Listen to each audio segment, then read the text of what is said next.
आकारत्रय सम्पन्नाम् अरविन्दनिवासिनीम् अशेष जगदीशित्रीं वन्दे वरदवल्लभाम् यो नित्यमच्युतपदाम्बुजयुग्मरुक्मम् व्यामोहरस्तरितधानि तृणाय मेने अस्मद्गुरोर्भगवतोऽस्य दैकसिन्धोः रामानुजस्य चरणौ शरणं प्रपद्ये। श्रीवत्सचिन्नमिश्रेभ्यो नमः मुक्तिमधीमहे यदुक्तयस्त्रयीकण्ठे वन्दिमङ्गलसूत्रका ஆழ்வார் பெருமானார் திருவடிகளே சரணம்.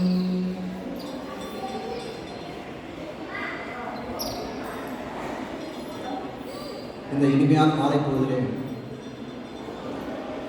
அணியரங்கன் திருமுத்த தடியார் மங்கள் குழுவிலே எழுந்தெடுக்கக்கூடிய அடியவர்களுக்கு அவருடைய திருவடி தாமர்களே அவர்களுடைய சவிநயமான பிரணாமங்களை முதற்கண் தெரிவித்துக் கொள்கிறேன்.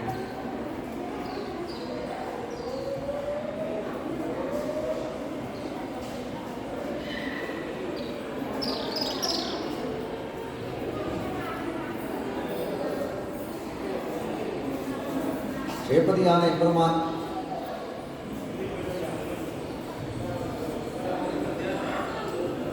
நம் போலியர் ஓய்வு பெறும் பொருட்டு பலவிதமான கிருஷி பரம்பரைகளை செய்கிறார்.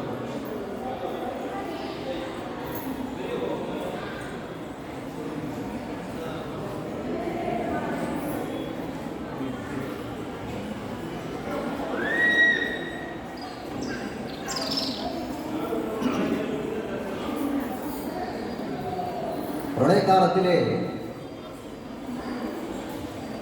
நம் போலியர்கள் எல்லாம் ஒரு சிறகடித்த பட்சி போலே அந்த மூல பிரகிருதியிலே ஒட்டி கொண்டிருக்கிறோம்.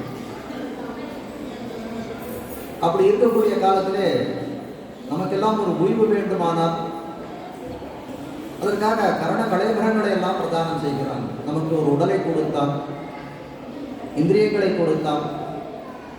இதெல்லாம் கொண்டு கர்மாக்களை செய்ய வேண்டுமே. அந்த கர்மாக்கள் எப்படி செய்ய வேணும்னு நமக்கு தெரியுமா? அதற்காக சாஸ்திர பிரதானங்கள், முக்கியமாக பிரதம பிரமாணமாக இருக்கக்கூடிய வேதத்தை கொடுத்தான். அது மட்டுமல்ல, வேதத்தை அறிந்து கொள்வதற்கும் ரொம்ப கடினமாச்சு. ஏற்கனவே மறைன்னு பேர் அதுக்கு. அதனுடைய அர்த்தங்களை மறைத்து வைப்பதனாலே மறைன்னு பேராச்சு. அதனால வேத உபபிரமணங்களாக இருக்கக்கூடிய ஸ்மிருதி, இதிகாச புராணங்கள் இவை அனைத்தையும் நமக்காக சாஸ்திர பிரதானம் செய்தான் அந்த எம்பெருமான். அப்படியெல்லாம் பண்ணியும் நம்ம ஏதாவது திருந்தினோமா அப்படின்னு கேட்டால், உண்டியே உடையே உகந்தோடு நீ மண்டலம் என்று சொல்லும்படியாய் இருந்த காலத்திலே எம்பெருமான் தானே கண்ணனாகவும் ராமனாகவும் இவ்விடத்திலே அவதாரம் செய்தான். அபிப்பிரதானம்னு சொல்லக்கூடிய சரணாகதி சாஸ்திரத்தை தெரிவித்தான் ராமன் எம்பெருமான். பகவத்கீதை என்று சொல்லக்கூடிய திவ்ய சாஸ்திரத்தை அளித்தான் கண்ணன் எம்பெருமான். ஆனாலும் அவர்களெல்லாம் அவதாரம் முடித்து சென்ற காலத்திலே அவஜானந்தி மாம் மூடாக என்று நம்மை வைத்து கொண்டே சென்றார்கள் அப்படின்றதான் உண்மையான விஷயம். சரி, இவர்களை தான் பண்ண முடியல, சஜாதியராக ஆழ்வார்களை கொண்டு ஏதேனும் செய்வோம் என்று ஆழ்வார்களை பிறப்பித்தான். அவர்களை கொண்டு செந்தமிழிலே திவ்ய பிரபந்தங்களை உலகத்திலே பிரவர்த்தனம் செய்ய செய்தான். அதனாலாவது ரொம்ப பெரிய பலன் கிடைச்சதானா? ஓரளவுக்கு பலன் கிடைச்சது. ஆனால் ஆழ்வார்கள் அப்படின்ற அந்த பேருக்கு தகுந்தபடி அவர்கள் பக்தியிலே ஆழ்ந்தார்களே தவிர அந்த உபதேச பரம்பரை அவர்களால் ரொம்ப பெரிய அளவு எடுத்து செல்ல முடியவில்லை.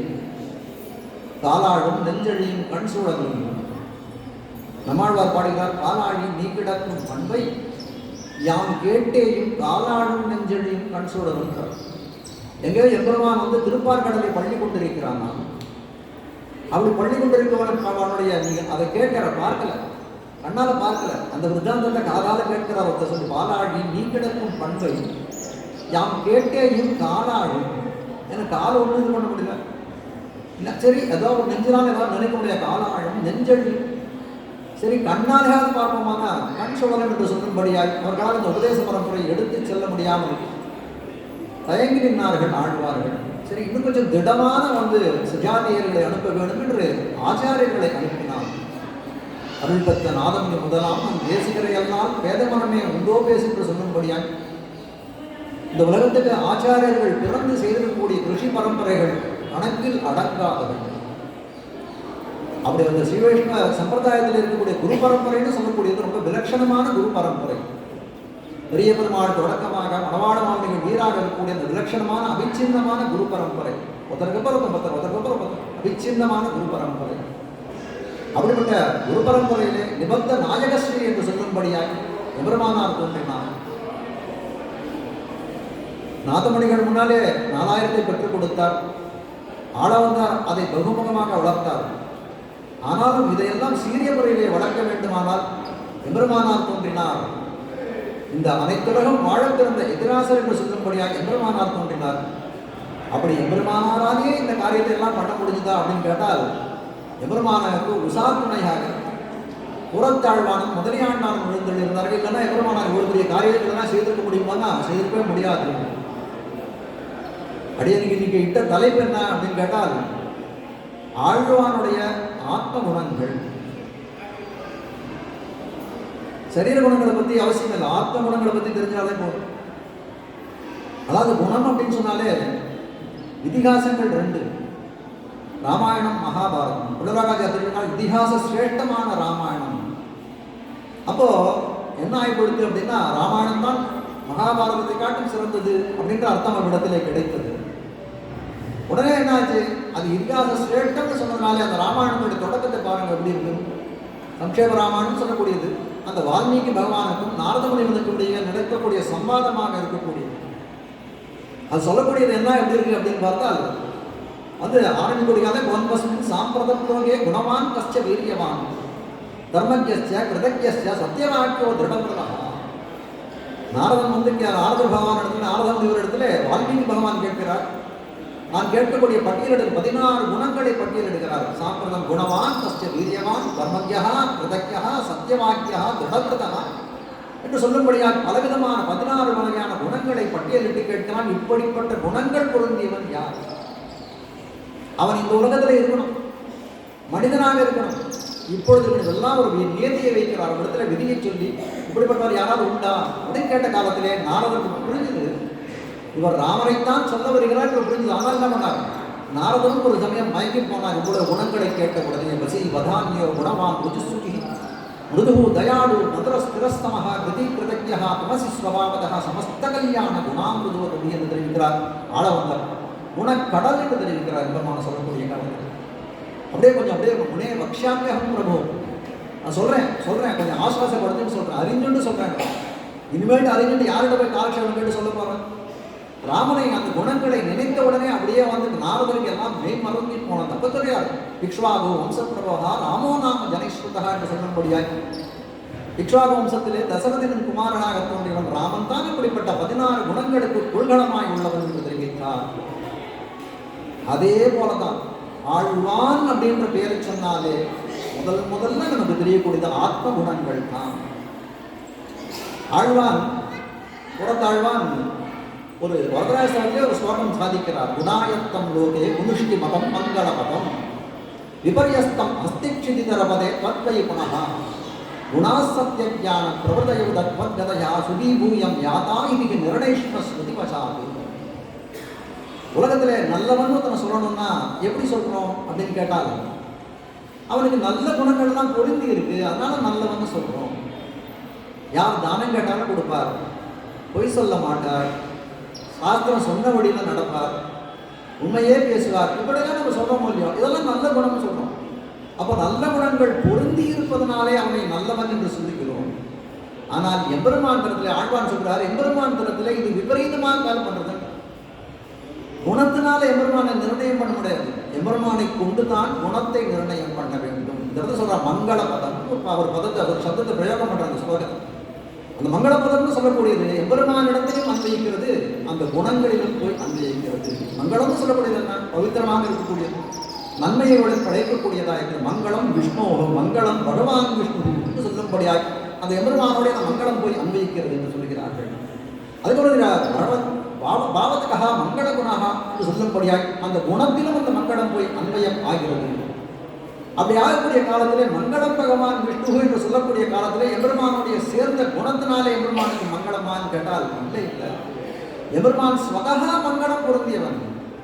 அவனிடத்துல போய் அந்த குணங்கள் சேர்றதுனால தான் குணங்களுக்கு மங்களம் ஏற்பட்டதே ஒழிய இல்லைன்னா குணங்களுக்கு மங்களம் கிடையாது. அதே போலதான் வந்து காட்டுகிறார். ஆழ்வானிடத்திலே குணங்கள் ஆத்ம குணங்கள்னு சொன்னா ஆழ்வானிடத்திலே ஆசிரியம் அடைந்ததனாலே அந்த குணங்களுக்கெல்லாம் மங்களம் உண்டே ஒழிய அது இல்லாத சாதாரண ஆழ்வானிடத்திலே அடைக்கலம் புகாத எந்த நற்குணங்களுக்கும் அது ஆத்ம குணங்கள் என்றோ நற்குணங்கள் என்றோ சொல்ல முடியாதுன்னு சொல்லணும். ஒன்றும் அதில் அதிசயோக்தியம் ஒன்றும் கிடையாது. அவ்வளவு நன்மையான குணங்களும் ஆழ்வானிடத்திலே உண்டு சொல்லக்கூடியதாக இருக்கிறது. அப்படிப்பட்ட ஆழ்வான்னு சொல்லக்கூடியவர் காஞ்சிபுரத்துக்கு பக்கத்தில் பூரமாநகர் என்று சொல்லக்கூடிய ஒரு அற்புதமான திவ்ய தேசத்திலே திருவவதாரம் செய்தார். அவருடைய திருத்தகப்பனார் தூரத்து ஆழ்வார் என்று திருநாமம். அந்த மரபிலே வந்தவர், நல்ல திருவட்டாட்சர மகாமந்திர நிஷ்டராயிருந்தவர், நல்ல தனவானாயிருந்தார். தனத்தை நல்ல வழியிலே செயல்படுத்தார். ததிய ஆராதனம் செய்வதையே தன்னுடைய அந்த செல்வத்திற்கு ஒரு குறிக்கோளாக கொண்டவராயிருந்தார். அந்த கூரத்தாழ்வார் சொல்லக்கூடியவர். அப்படிப்பட்ட கூரத்தாழ்வாருக்கு ஒரு தைஹஸ்தத்திலே பிரேமாபூத வருஷம் என்று சொல்லுகிறார்கள், சௌமிய வருஷம் என்று சொல்லுகிறார்கள். வருஷத்துல எந்த பேதம் இருந்தாலும் பரவாயில்ல, நட்சத்திரத்தில் எந்த பேதம் கிடையாது. தை மாசத்திலே அஸ்த நட்சத்திரத்திலே திருவவதாரம் செய்தவர் ஸ்ரீவத் சாங்கர் என்று சொல்ற இயற்பேர் ஒரு ஸ்ரீவத் சாங்கர் தான் பேர். ஆழ்வான்ற பின்னாடி ஏற்பட்ட பேர் தானே தவிர அவருக்கு ஸ்ரீவத் சாங்கன் திருமர மகார்வன் என்பதுதான் அந்த இயற்கையாக இருந்தது. ராமானுஜனுடைய சசிஷ்யராய் இருந்தவர். ராமானுஜரை காட்டிலும் ஏறத்தாழ 8 வயது மூத்தவர். இன்னைக்கு பார்த்தோம்னா 1015வது திருநட்சத்திரம் நினைக்கிறேன். இந்த வருஷம் சென்றதில் தையஸ்தம் 1015வது திருநட்சத்திரம் ஆழ்வான் என்று சொல்லும்படியாக இருக்கிறது. அப்படிப்பட்ட அந்த ஆழ்வானுடைய திருக்குணங்கள் அதை பேசுறதுன்றத நிஜமாவே என்ன சொல்றது, அது ஒரு பெறா பேர். ஸ்ரீரங்கமானவர்களை எது செய்தாலும் பெறா பேரு தான். அதுவும் காஞ்சிபுரத்துலேருந்து இந்த இடத்துல வந்து இந்த மாதிரி ஒரு வாய்ப்பு கிடைச்சி அரங்கநாதன் திருமணம் போய் இந்த அரங்க விலாசத்தில் பேசுறதுன்றது ரொம்ப பாக்கியமான விஷயம் தான். எப்படி ராமாவதாரத்திலே இளைய பெருமாளானவன் ராமனுக்கு ஒளிவில் காலம் எல்லாம் உடனாய் பண்ணி வழிவிழா அடிமை செய்தாரோ அதே போல எம்பெருமானுக்கு ஒரு ஆசை உண்டு. அடுத்த ஜென்மத்தில் லக்ஷ்மணனுக்கு நாம வந்து கைங்கரியம் பண்ணணும். அதனால ஆதிசேஷன் அவதாரமாக ராமானுஜர் பிறந்த காலத்தில் எம்பெருமான் 2 அவதாரம் தான் எடுத்தான்.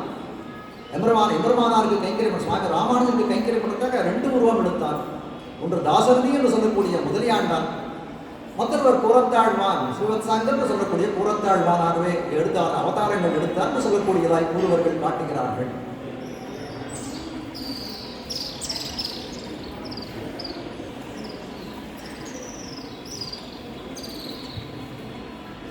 இப்படிப்பட்ட ஆழ்வானுடைய வைபவத்தை சொல்றது என்னன்னா நிஜமாவே நான் படைத்த பையன் தான் சொல்றேன். அசோகவனத்தில் சீதா பிராட்டி ராவனுடைய பவனத்திலே இருக்காள். அப்படி இருக்கக்கூடிய சமயத்திலே அனுமான் பிராட்டியை வந்து ராமனுடைய தூதனாக இடத்திலே சொல்கிறான். பிராட்டியை பார்த்து பேசி எல்லாம் ராமனுக்கு என்ன சந்தேஷம் சொல்லணும்னு கேட்கிறான். கேட்கக்கூடிய காலத்திலே சீதா பிராட்டி தெரிவிக்கிறான் இடத்துல, வாச்சாம் தர்மம் அபாப்தி, உன் நான் படைத்த பயனை நீ பெற வேண்டும். அப்படின்னா என்ன அப்படின்னு கேட்டார். 1 மாதம் வரைக்கும் நான் உயிர் தாங்கி இருப்பேன் இந்த இடத்துல. 1 மாசத்துல நீ எப்படியாவது உன்னுடைய வாக்கு சாமர்த்தியங்களால ராமனை இடத்திலே கொண்டு வந்து நம்மை மீட்டு செல்ல வேண்டும். அதுதான் உன் வாய் படைத்த பயன். அதுபோல நான் படைத்த பயன் என்ன அப்படின்னு கேட்டால், அன்னைக்கு வாச்சா தர்மா அவாப்திகின்னு சீதா பிராட்டி சொன்னதை போல இன்னைக்கு நம்ம நான் படைத்த பயன் ஒன்று உண்டு. அப்படின்னா அது ஆழ்வானுடைய வைபவத்தை பேசுவது தான். கேளா செவிகள் செவியல்ல கேட்டாங்கன்னு தெரிவிக்கிறார் திருமங்கை ஆழ்வார். ஆழ்வானுடைய வைபவத்தை கேட்கணும் தெரிஞ்சது கண்டாகரணமும் திறந்தான். காதல் மணியை கட்டிட்டு எந்த வந்து நல்ல சப்தங்களும் அவன் காதலை விழப்படியா. அதை போல நம்ம இந்த உலகத்தில் இருந்தாலும் சரி ஆழ்வானுடைய வைபவத்தை கேட்காத காது இல்லை, பேசாத நாவல் என்று சொல்லும்படியாக இருக்கக்கூடியது. அது மட்டும் இல்லை, ஆழ்வானுடைய விஷயங்கள் வைபவத்தை நீங்கள்லாம் கேட்டுக்க மாட்டீங்க, அநேக தடவை கேட்டிருப்பீர்கள். ஆனால் ஒரு தடவையும் கேட்கக்கூடிய சமயத்திலேயும் நவநவமாய் புதுப்புதுவையான அனுபவங்கள் நமக்கு கிடைக்கிறது. எப்பொழுதும் நாள் திங்கள் ஆண்டு ஒரு குடிதரும் அப்பொழுதைக்கப்பொழுதின் ஆறாமதமே என்று சொல்லும்படியாக அப்பொழுதுக்கு ஆறாமதா ஒரு தடவை கற்றுக்கொள்ளக்கூடிய ஒரு புதுவிதமான பரிமாணத்திலே ஒரு அர்த்தம் கிடைக்கிறது. எவ்வளவு நம்ம கைக்கொள்ள வேண்டிய ஆழ்வானுடைய வைபவத்தை கேட்கக்கூடிய காலத்திலே அவர் அனுஷ்டித்த தர்மங்களிலே எத்தனை தர்மங்கள் நம்ம கைக்கொள்ளணும். கண்டிப்பா அதுதான் இந்த இப்போ ஆழ்வானுக்கு 1015வது நட்சத்திரம் நம்ம கொண்டாடுறோம் அப்படின்னா 1000 வருஷம் இருக்கார், அதுக்கப்புறமா அவரை ஞாபகம் வச்சுருக்கோம் அப்படின்னா அப்பேற்பட்ட ஒரு சீரிய ஒரு பெருந்தகையாக இருக்கக்கூடியவர். அவர் அனுஷ்டானத்தை நம்ம கையளவு, அதாவது அவர் 10 அனுஷ்டானங்கள் 100 அனுஷ்டானங்கள் போட்டுருந்தோம்னா 2 அனுஷ்டானங்கள் நம்ம பண்ணோம்னா கூட அவர் மனது கூடிடும். அதுதான் முக்கியமா அறிய வேண்டியது. அதனாலதான் இந்த வைபவங்கள்லாம் திரும்ப திரும்ப திரும்ப ஏற்பாடு பண்றதுக்கு காரணம் என்னன்னா அது அனுஷ்டான பரியந்தம் வர வேண்டும் என்பதற்காக தானே. அப்போ அதிலிருந்து 1-2 அனுஷ்டானங்களை ஆழ்வான் கை கொண்ட அனுஷ்டானங்களை 1-2 நம்ம இதிலிருந்து பண்ணுவோம் அப்படின்ற ஒரு சபதம் எடுத்துக்கொண்டால் கூட போதும், நம் வாழ்க்கை உயிர்ந்து விடும். பண்ணணும் கூட அவசியம் இல்லை, பண்ணணும்னு நினைச்சாலே. அப்படி பூரமான இடத்திலே ஹரித குலம் என்று சொல்லக்கூடிய ஒரு உயர்ந்த குடியிலே தோன்றினார் மகாத்மா தான் ஸ்ரீவத்சாமிகள். எம்பெருமானுடைய ஸ்ரீவத்சம்னு சொல்லக்கூடிய திருமரு மார்பு என்று சொல்லக்கூடிய அவருடைய அம்சமாக தோன்றியவர் இவர் என்று காட்டுகிறார்கள். இப்படிப்பட்ட ராமானுஜர் திருவடியை ஆசிரியத்தார் என்று காட்டக்கூடியதாக இருக்கிறது. ராமானுஜர் திருவடியை ஆசிரியத்திலிருந்து அவர் பண்ண கைங்கரியங்கள் ரொம்ப சொலப்புகில் வாயமுதம் பறக்கும் இருவினை பக்கரவோடம் என்றும் சொல்லும்படியாய் மொழியை கடக்கும் பெரும் புகழான் என்று தெரிவித்தார் அமலன். அப்படி வாயாலே சொல்வதற்கு சொல்ல முடியாததற்கு புகழ் பெற்றவராய் விளங்கக்கூடியவர். இப்படிப்பட்ட ஆழ்வானுக்கு அழகான ஒரு தனியம் சாதித்திருக்கார் ஆழ்வானுடைய குமாரரான பராசர பட்டர். ஸ்ரீவத்ச சின்ன மிஸ்ரேத்யோ நம உக்தி பீமஹே எத் உக்தயா தையீகண்டே யாந்தி மங்கள சூத்திரமா. அது காட்டப்பட்ட விஷயம் என்னன்னா ரொம்ப சிறிய விஷயத்தான் காட்டுறாரு. ஆழ்வான் அருளி செய்யப்பட்ட பஞ்சஸ்தவம்னு சொல்லக்கூடிய ஸ்தோத்திர ரூபமாக இருக்கக்கூடிய கிரந்தங்கள் எல்லாம் வேதம்னு சொல்லக்கூடிய மாதுவுக்கு ஒரு திருமங்கல்ய சூத்திரம் போலே விளங்குகிறது. அப்படிப்பட்ட அந்த பஞ்சஸ்தவத்தை அருளி செய்த ஆழ்வானை நோக்கி நமஹா அப்படின்னு ஒரு உத்தியை சொல்லுவோம். ஐயமும் வேண்டாம், நமஹான்னு நினைத்தாலே போதும் என்று சொல்லுகிறார் பராசரன். இப்போ பாருங்க, அதில் ஒரு அழகான விஷயம் இதில் காட்டுகிற பாருங்க. இப்போ வேதம்ன்றது சொல்லக்கூடிய வேத புருஷன் சொல்லுவோம். ஆனால் இந்த இடத்துல பராசரப்பட்டர் எப்படி உருவப்படுத்தினா நிறைய சொன்னதுனாலே அது பெண்பாலாகி அந்த வேத மாதுவாகி அந்த வேத மாதுவுக்கு ஒரு திருமங்கல்ய சூத்திரம் போலே விளங்குது. ஏன் அப்படிங்க, வேத மாதுவுக்கு திருமங்கல்யம் அணிவிக்க வேண்டிய அவசியம் என்ன என்று கேட்டால் தெரிவிக்கிறார். இப்போ உலகத்தில் நம்ம பார்க்கணும், ஸ்திரீகளும் சில பேர் எப்படி இருக்கா, கன்னிகைகளாக இருக்கா, அவளுக்கு திருமங்கல்யம் விவாகம் ஆகாத பருவத்திலே அவர்களுக்கு திருமங்கல்யம் ஒரு ஆபரணம் கிடையாது. அவர்களுக்கு எப்படி இருப்பாங்க, அவங்க கன்னிகைகளாக இருக்கக்கூடிய காலத்தில் வரக்கூடியவர்களுக்கு ஆடவர்கள் எல்லாம் இந்த பொண்ணை நம்ம கல்யாணம் பண்ணிக்கலாமே, நம்ம கல்யாணம் எல்லாருக்கும் ஒரு ஆசை தோணும் நன்றாக இருக்கக்கூடிய கன்னிகையை பார்க்கக்கூடிய சங்கத்தில். அதே அந்த கன்னிகைக்கு கல்யாணம் ஆகிட்டு அவர் கழுத்தில் இருக்கக்கூடிய திருமங்கல்ய சூத்திரத்தை பார்த்த உடனே என்ன சொல்வார், சரி பரவாயில்ல, இவளுக்கு மேல் இவளுடைய பர்த்தாக்கு தான் அனன்யாவிகையாக இருப்பார், அதனால நமக்கு இவ இல்லை அப்படின்னு தோன்றும். அதே போல என்னாவது ஒரு நெடிய வாழ்க்கை வாழ்ந்தார்கள் ஒரு தம்பதி, அதை கண்ணவனாரவர் பிரிந்து போனார். அப்போ வைதவியம் அடைந்த மனைவிக்கும் மங்கள சூத்திரம் இல்லையே. அதை போலதான் இப்போ வேதமாதுக்கு என்று தெரிவிக்கிறார். வேதமாதுன்னு சொல்லக்கூடியது எப்படி இருக்கு அப்படின்னு கேட்டால், சில பேர் என்ன சொல்றாங்கன்னா வேதத்தினுடைய பிரதிபாத்தியன் ருத்ரன் தான் என்று சில பேர் அபிமானிக்கிறார்கள். வேதத்தினுடைய பிரதிபாத்தியன் பிரம்மாதான் என்று சில பேர் மயங்குகிறார்கள். நிரீஸ்வர மீமாம்சகர்கள் என்று சொல்லக்கூடியவர்கள் ஈஸ்வரனே இல்லை என்று சொல்லக்கூடியவர்கள் என்ன சொல்லியிருக்காங்கன்னா நாயகனே கிடையாது என்று சொல்லக்கூடியதாக இருக்கிறார்கள். ஆழ்வான் தெரிவிக்கிற பஞ்சஸ்தவத்தாலே இல்லை தலை அறுத்தவனும் கிடையாது, நாயகன் வேதத்திலே சொல்லக்கூடிய நாயகன் தலை அறுத்தவனும் கிடையாது, தலை அறுப்புண்டவனும் கிடையாது, நாயகன் இல்லைன்னு சொல்றவனும் தப்புன்னா. தலை அறுத்தவன் யார்? ருத்ரன். தலை அறுப்புண்டவன் பிரம்மா. 2 பேரும் நாயகன் இல்லை. நிரீஸ்வரன் தெய்வமே இல்லைன்னு சொல்லக்கூடிய நிரீஸ்வரவாதம் பண்ணக்கூடியவன், அதுவும் தப்புன்னு. அப்போ என்ன கேட்கிறார், நாயகன் உண்டு, அவன் ஒரே ஒரு நாயகன், அவன் ஸ்ரீமன் நாராயணன் என்று சொல்லக்கூடியாய் அப்படிப்பட்ட கருத்தை பரத்ம ஸ்தாபனம் பண்ணக்கூடியதாய் அமைந்ததுதான் புறத்தாழ்வாருடைய பஞ்சஸ்தவங்கள். அப்படிப்பட்ட பஞ்சஸ்தவங்களை இயற்றிய அருளி செய்த புறத்தாழ்வார் ஊர்களிலே நமஹா என்று ஒரு உக்தி மாத்திரம் சொன்னாலும் போதும் நம் வாழ்க்கை உயிர்ந்து விடும் என்று தெரிவிக்கிறார். அப்படிப்பட்ட பூரமானவர்களே செல்வ செழிப்போட வளர்ந்தவர் புறத்தாழ்வான். ஆனால் அந்த செல்வச் சிறப்பு எல்லா விதமான சிறப்பும் இந்த புறச்சாழ்வார்கள். குலத்தாலே நல்ல அபிஜாத்தியம், நல்ல பெரிய குலத்திலே பிறந்தவராய், ஹரித குலத்திலே தோன்றியவனாய் இருந்தார். நல்ல செல்வம் படைத்தவராய் இருந்தார். கல்விக்கு என்ன குறைவு? புறத்தாழ்வான சொல்லக்கூடிய காலத்திலே சாட்ச பதஞ்சலியை விளைவிப்பார்கள். பதஞ்சலி முனிவர் நடமாடும் பதஞ்சலியாய் இடத்திலே இருந்தவர் யார் அப்படின்னா புறத்தாழ்வான் தான் என்று சொல்லக்கூடியவராய், அப்படிப்பட்ட ஞானம் பொருந்தியவராய் இருந்தவர்.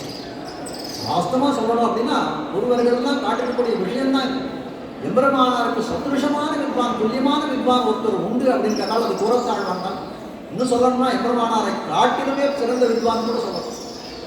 அவருடைய தன்னுடைய பாரதந்திரத்துக்கு அனுகுணமாக எம்பெருமானாருக்கு கீழே அடங்கி நடந்தாரே ஒழிய அவருடைய வித்வத்துன்னு சொல்லக்கூடியது யாராலும் அளப்பரியதாக இருக்கக்கூடியது.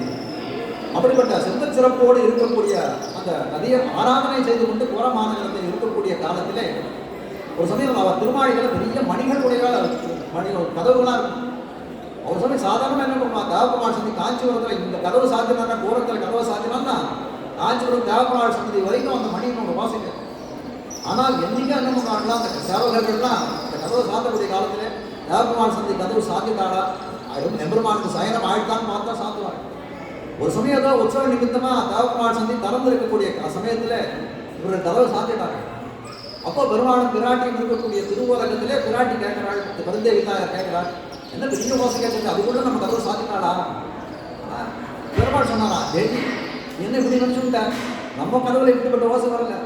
புறத்தாழ்வான்னு ஒரு பெரிய அடி ஒருத்தர் இருக்கார், அவர் திருமாளிகை கதவை சாத்தினார், அந்த மணி ஓசை தான் இதுவும். ஐயோ மணியோசை எப்படி இருக்குன்னா எவ்வளோ பெரிய செல்வ சிறப்பு மிகுந்தவராக இருப்பார் அவர் அப்படின்னு பிராட்டியே கேட்டான். ஐஸ்வர்யத்துக்கு தான் நீ தானே அதிபதியாக இருக்கக்கூடியவள், நீயே இந்த பாட்டு விஸ்மிதப்படுற, நீயே ஆச்சரியப்படக்கூடியதாக இருக்கிற புறத்தாழ்வானுடைய செல்வம் என்று சொல்லும்படியாக இருக்கு. அந்த சமயத்திலே அந்தரங்கமாக கைங்கரியம் பண்ணி கொண்டிருந்தவர் திருவாரவட்ட திருக்கச்சன் என்று சொல்லக்கூடிய இந்த விருத்தாந்தங்களையெல்லாம் புறத்தாழ்வான் திருவடி வாரத்தில் கொண்டு போய் தெரிவிக்கிறார். இந்த மாதிரி பெருமானும் பிராட்டியும் பேசிட்டு இருந்தார். உடனே வேறுபட்ட விரக்தி பார்க்கணும், அத்தியாசியமான விரக்தி. அது மாதிரிலாம் யாருக்காவது தோணுமா? உடனே சொல்றாரு, எம்பெருமானே பார்த்து ஐஸ்வர்யம் ரொங்கோதம் சூழ்ந்த புவனியும் நீழ்வதற்கும் அங்காதும் சோராமே ஆழ்கின்ற எம்பெருமான் சொல்லும்படியா உபய விபூதி நாயகன் அமாப்த சமஸ்த காமனாக இருக்கக்கூடிய எம்பெருமான் அவன் போய் நம்ம ஐஸ்வர்யத்தை பார்த்து விஸ்மயப்படுவதா அப்படின்னு நினைத்தாளாம். உடனே எல்லா செல்வத்தையும் எல்லாருக்கும் கொடுத்து விட்டு தொடர்ந்து வந்தார் என்று சொல்லக்கூடியதாய் இருக்கக்கூடியது என்று காட்டுகிறார்கள்.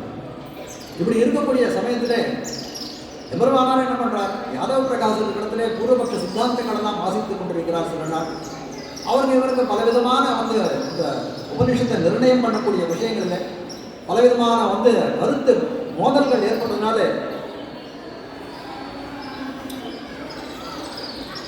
எம்பெருமானார் யாதவ பிரகாசத்தை பிரிந்து வந்து விடுகிறார். தேவபெருமானுக்கு கைங்கரியம் தீர்த்த கைங்கரியங்களை பண்ணி கொண்டிருக்கிறார். அதுக்கு பிறகு என்ன ஆகுது, ஒரு காலகட்டத்திலே மனைவி இடத்துலையும் அப்படிப்பட்ட ஒரு அந்யோன்யமான பாவம் இல்லாதனாலே சுவாமி சன்னியாசாசிரமத்தை துரியாசிரமத்தை ஏற்றுக்கொள்கிறார்.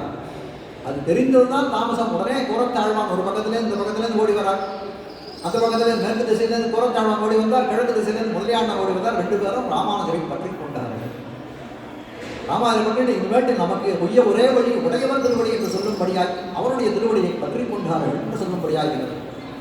இதே சமயத்தில் ஆளவந்தார் இந்த இடத்துல தரிசன நிர்வாகம் பண்ணி கொண்டிருந்த ஆளவந்தார் அவர் என்ன நினைக்கிறார், நமக்கு அப்புறம் சரம திசை ஆளவந்தாருடைய சரம திசை நமக்கு அப்புறம் இந்த தரிசனத்தை நிர்வாகம் பண்ணுறதுக்கு யார் என்று நினைக்கக்கூடிய காலத்திலே காஞ்சியிலிருந்து வந்த விருத்தாந்தங்கள் எல்லாம் தெரிவிக்கிறது. இளையாழ்வான் ஒருத்தர் யாதவ பிரகாசனிடத்திலே வாசிக்கிறாராம் என்று சொல்லும்படியாய் அவருடைய ஞானபூர்த்தியெல்லாம் அவர்கள் வெளியிட்டார்கள்.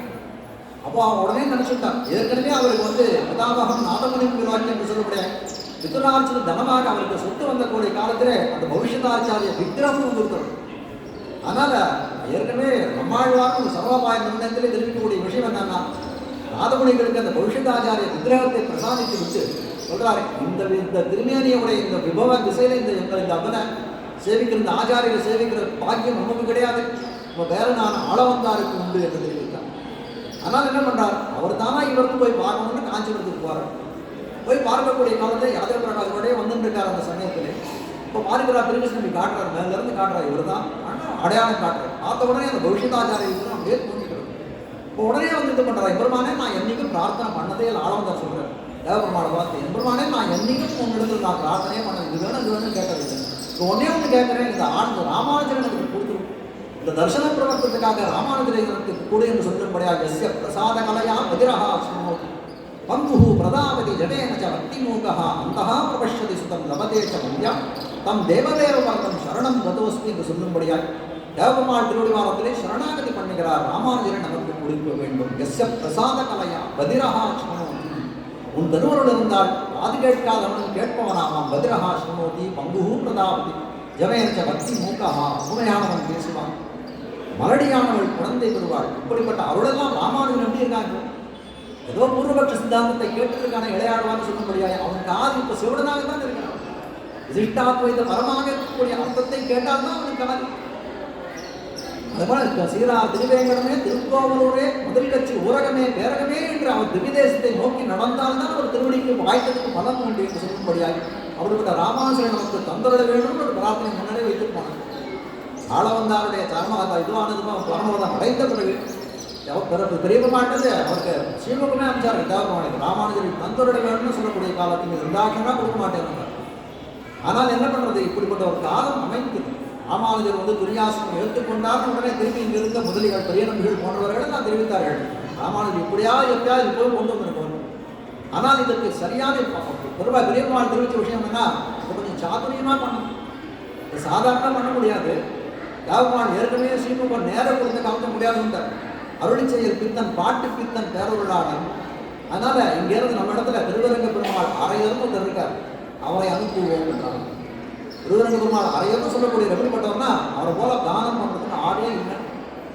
வாலிமாவள ஒருவனது உடல் கிடன்னு ஒரு பாசம், அது திருமங்கி ஆழ்வாருடைய முதல் ஒரு திருமொழி. அது கடைசியில் தெரியக்கூடியது, கரியமா அங்கில் படலங்கள் கிடந்தவை முழங்கிட வடிவென்று பெரிய மாசுரம் மறையன பெயர்து கிருதியம் திருமாலை வரிகொள் மன்னரை மைம்பொழில் பங்கையர் அரியர் உரிமாலை அரிய இன்னிசை பாடு நல்லறியவர். அந்த வாலிமாவளத்துல அரிய இன்னிசையம், அந்த அரிய இன்னிசையம் அவர் திருவள்ளுவரையில் எல்லாத்தையும் கேட்பான். ஒரு என்ன சொல்றது, அந்த சாத்விக அகங்காரம் என்ன போல அரிய இன்னிசை பாடுறது உங்களால் முடியுமா கேட்பான். அப்படிப்பட்ட அரிய இன்னிசை பாடக்கூடிய திருவரங்க பெருமாள் அரையரை காட்சி தேவபெருமாள் இடத்துல அனுப்பி வைத்தார்கள். போகக்கூடிய காலத்தில் துணிவினி உனக்கு சொல்லுவன் மனமே தொழுதெழு தொண்டர்கள் தமக்கு துணியொழித்தமரர் பெருவிசுந்தருளும் பேரருளாடல் எம்பிரானை அணிமலர் குடலார் அறம்பயர்வுகிடும் அறமும் பாரி வந்து அணிநீர் மணிவழி கிழிந்த கங்கையின் கரைமேல் மதரியாச்சிராமன் துண்டானே. கேட்ட உடனே சாகிச்சான். என் நெஞ்சமேயா என் சென்னியா தானமனை வந்தஞ்சம் ஏண்ட மணிவண்ணன் அத்தியூரம் எடுத்து விட்டார். பாட்டா எடுத்து விட்டார். அருளிச்செயல் மயங்கி போனான். என்ன வேணும் நமக்கு, என்ன கேட்டாலும் தரும். நம்ம நாச்சியாரும் அந்நியம் நாச்சியாரும் எதை கேட்டாலும் தரேன். சரி அப்படியா, ராமானுஜரை தொந்தரவு வேண்டும். எது தூக்கிவாரு விட ராமானுஜன் சொல்லாத போன என்ன மாத்திக்கலாமா அப்படிங்கிறார். ராமோ திருநாவி பாஷை, நீ ரங்கநாதனா இருந்தா என்ன, தேவராஜனா இருந்தா எல்லாம் ஒரு ராஜன் தான், நீங்கள்லாம் ரெண்டு நாட்கள் இருக்கக்கூடாது. அதனால நீ கொடுத்த வாக்கை காப்பாற்ற வேண்டும் என்று சொன்ன காலத்திலே ராமானுஜரை இணைந்தார். தியாகராஜன் என்ற பெயரை பெற்றார் சொல்லக்கூடியதாக அமைந்திருக்கிறது. அதனால ராமானுஜர் இடத்திலிருந்து ஸ்ரீரங்கம் நோக்கி பயணப்பட்டார். கூடவே என்ன பண்ணார், அது தெரிந்த உடனே புறத்தாழ்வான் தன்னுடைய தேவகனான ஆண்டாளோட ஸ்ரீரங்கத்தை நோக்கி வந்து கொண்டிருக்கிறார். வழியில பெரிய காடு, அந்த காடு ரொம்ப தமசி இருக்கு மூடி இருக்கக்கூடிய பிரதேசம். அப்போ ஆண்டாள் தெரிவிக்கிறார், புறத்தாழ்வான் தேவகன் ஆண்டாள் தெரிவிக்கிறார், சாமி எங்கேயா தங்கிட்டு போகலாமா அப்படின்னு கேட்டாங்க. ஏன் என்ன பயம், மடியில் கிணறு இருந்தால் தானே வெளியில் பயம், எல்லாத்தையும் தான் நம்ம தான் கொடுத்துட்டு வந்துடுறோமே, எல்லாம் வச்சுருக்கியா அப்படின்னு கேட்டாங்க. தேவையருக்கு இரும்பி அம்சேதேன்னு சொல்லிட்டு ஒரே ஒரு பொன்வெட்டியில் வச்சுருக்கேன். அந்த பொன்வெட்டியில் மட்டும் எடுத்துன்னு வந்தேன். எல்லாத்தையும் போட்டான், இது மட்டும் நான் அப்படி தூக்கி போனேன். ஆஸ்மாடியன் ஒரு விஷயம் சொன்ன பாருங்க. ஒரு சுவாமி தூரத்தில் சர்வே டிபார்ட்மெண்ட்டில் வேலை பண்ணிட்டு இருந்தார். இப்போ சமீபத்து சமயம் தூரத்தில் பெரிய நிலச்சுவாந்தார் தூரத்தாழ்வான் நம்மளாம் இந்த குரு பரம்பரையில் படிக்கிறோம். அந்த சர்வே டிபார்ட்மெண்ட் அவர் சொன்னது, தூரத்தில் இன்னைக்கும் பார்த்தா சர்வே நம்பர் 1ன்னு சொல்லக்கூடியது தூரத்தாழ்வான் சன்னிதி தான். அப்பவே தெரிஞ்சுக்கோங்க தூரத்தாழ்வான் எவ்வளோ செல்வம் படைத்தவராக இருந்திருப்பாங்க. உடனே தூக்கி போட்டாரான். பொன்மட்டில் தனை ஒழிந்த புகழையும் வாழியே. பொன்மட்டில் தூக்கி போட்டால் ரொம்ப பெருமை கிடைச்சிருக்கு. ஆனால் என்ன சொன்னாங்கன்னா, நான் பொன்மட்டை தூக்கி போட்டு எனக்கு புகழ் கிடைச்சிருந்தோ, என்னோட ஆச்சாரியனா இருக்கக்கூடிய என்னதுன்னா அவருக்கு ஸ்வர்ணத்தில் ஞாபகம் பண்ணட்டார். யாருக்கு, ராமானுஜருக்கு ஸ்வர்ணத்தில் ஞாபகம் பண்ணட்டார். இப்படி கூட உண்டா அப்படின்னு கேட்டாங்க. ஆமா சுவாமி, அது என்ன ஸ்வர்ணம் தெரியுமா, யோ நித்தியமச்சுத பதாம்புஜ யுக்மருக்ம व्यामोहदस्तदितराणि तृणाय मेने अस्मद्गुरोर्भगवतोऽस्य दयैकसिन्धोः रामानुजस्य चरणौ शरणं प्रपद्ये अच्युत पदाम्बुज युग्म रुक्म அவர் ஆசைப்பட்ட சொன்னது எதுன்னா அச்சுத பதாம்புஜ யுக்ம ருக்ம என்று சொல்லும்படியாய் எம்பெருமானுடைய திருவடியைத்தான் ஆசைப்பட்டார். உன்பத்தாமரையடியே போத்தும் பொருள் கேளாய் உலகமந்த பொன்னடியே அடைந்தேன் அணிபொடிக்கு திருவரங்க தம்மானே. பொண்ணு சொன்ன அவர் ஆசைப்பட்ட சொன்னது தெரியுமா? எம்பெருமானுடைய திருவடி தான் என்று காட்டக்கூடியதாக இருக்கிறார். எப்பேற்பட்ட ரொம்ப விலட்சணமான ஸ்லோகம். எம்பெருமானாருக்கு பலவிதமான ஸ்லோகங்கள் ஏற்பட்டிருக்கலாம். ஆனால் இதை போல அதிவிலட்சணமான ஸ்லோகம் ஒன்று உண்டா அப்படின்னா அதனால்தான் அது எம்பெருமானார் தனியனாகவே விளங்குவது கூடியதாக. ராமானுஜ அடியார்கள் திருநீகிருத விரிஞ்சாதி நிரங்குஷ விபூதய ராமானுஜபதாம்போஜ சமாஸ்ரயண சாலினா. விரிஞ்சம் பிரம்மலோகத்தை கொடுத்தால் கூட ராமானுஜன் அடியார்கள் விரும்ப மாட்டார்கள். அடியார்களே அதெல்லாம் விரும்ப மாட்டார்கள்னா ராமானுஜர் விரும்புவாரா அப்படின்னா அதெல்லாம் விரும்ப மாட்டார் சுவாமின்னு சொல்லக்கூடாது. ஆனால் அதை எது விரும்புகிறார் அப்படின்னா அச்சுத பதாம்புஜயுக்ம. திருக்கச்செல்விகள் பாடுறார் தேவராஜ இடத்துல நமஸ்தே அஸ்தி சைலேஷ ஸ்ரீமன் அம்புஜ கோச்சனா சரணம் த்வாம் பிரபன்னோஸ்மி பிரணதாத்தி ஹராச்சுத.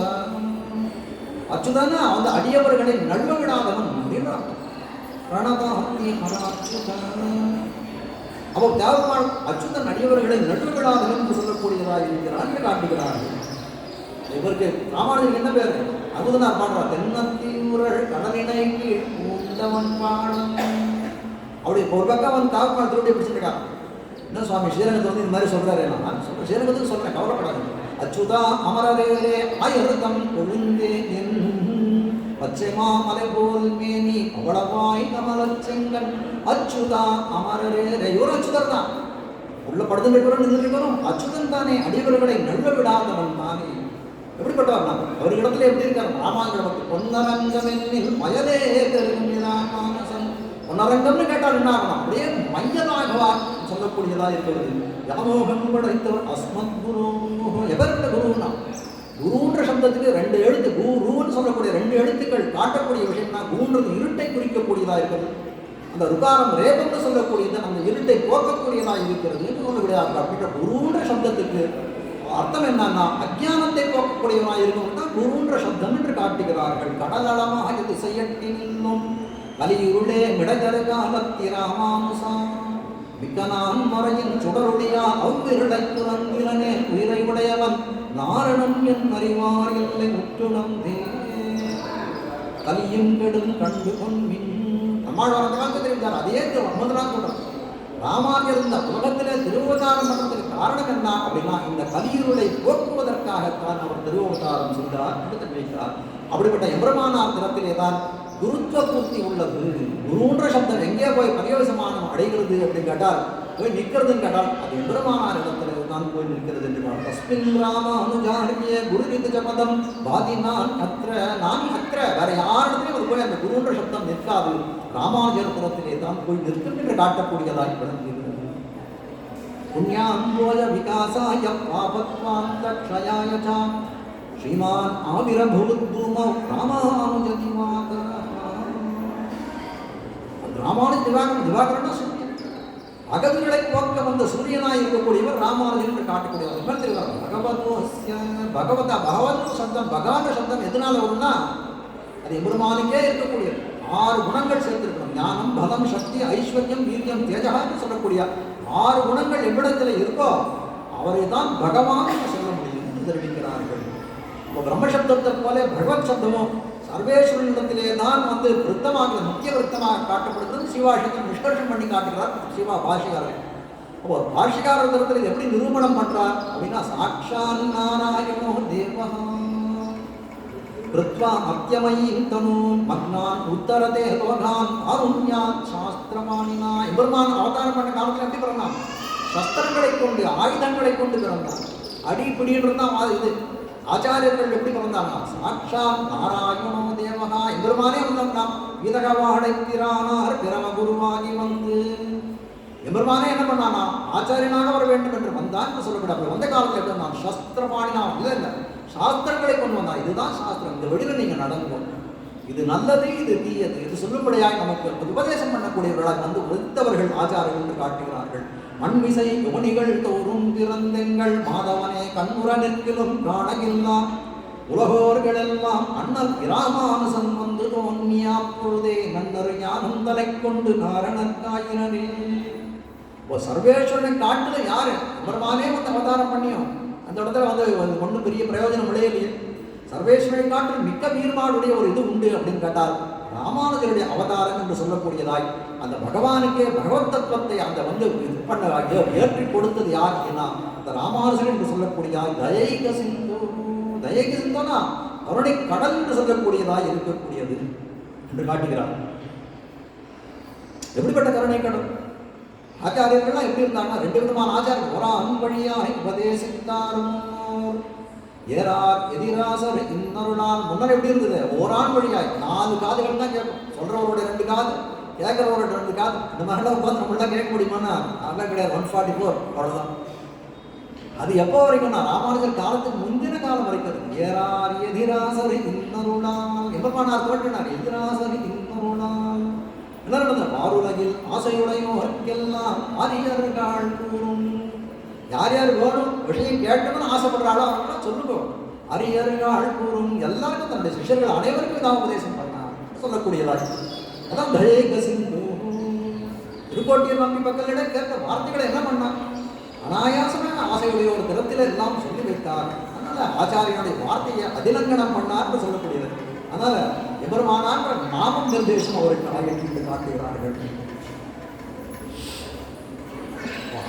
ஆழ்வானுடைய ஆச்சாரிய பக்தி ஸ்லோகத்தை எதுக்கு எழுதாடிகள் சொன்னா ஒரு குணம் என்னன்னா ஆச்சாரிய தரத்துல எவ்வளவு விதமான பக்தியை ஆழ்வான் வைத்திருக்கிறார் என்று காட்டுவதற்காக இந்த ஸ்லோகத்தை எடுத்து சொன்னேன். புறத்தாழ்வார் சிறு வயதிலே தன்னுடைய அவருடைய புறத்தாழ்வானுடைய தகப்பனார். புறத்தாழ்வார்னு அவருடைய தகப்பனார். அவருடைய தேவிகள் பெருந்தேவின்னு சொல்லக்கூடியவன் அந்த அம்மா பரமபதத்தை அடைந்தார், திருநாடு அடைந்து வைத்தார். புறத்தாழ்வான் சிறிய பருவத்திலே.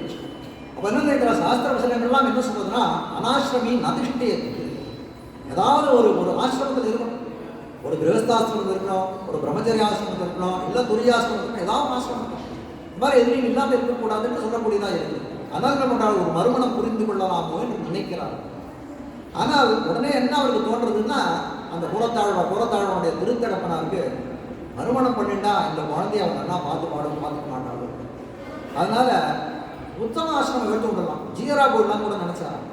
ஜீயரா போனால் பையனை விட்டு விடணுமே. பையனை வச்சுக்க முடியுமா? பையனை வச்சுக்கணும். ஜீயர் பையன் சொன்னால் உலகத்தில் எல்லாரும் சிரிக்க மாட்டாளோ.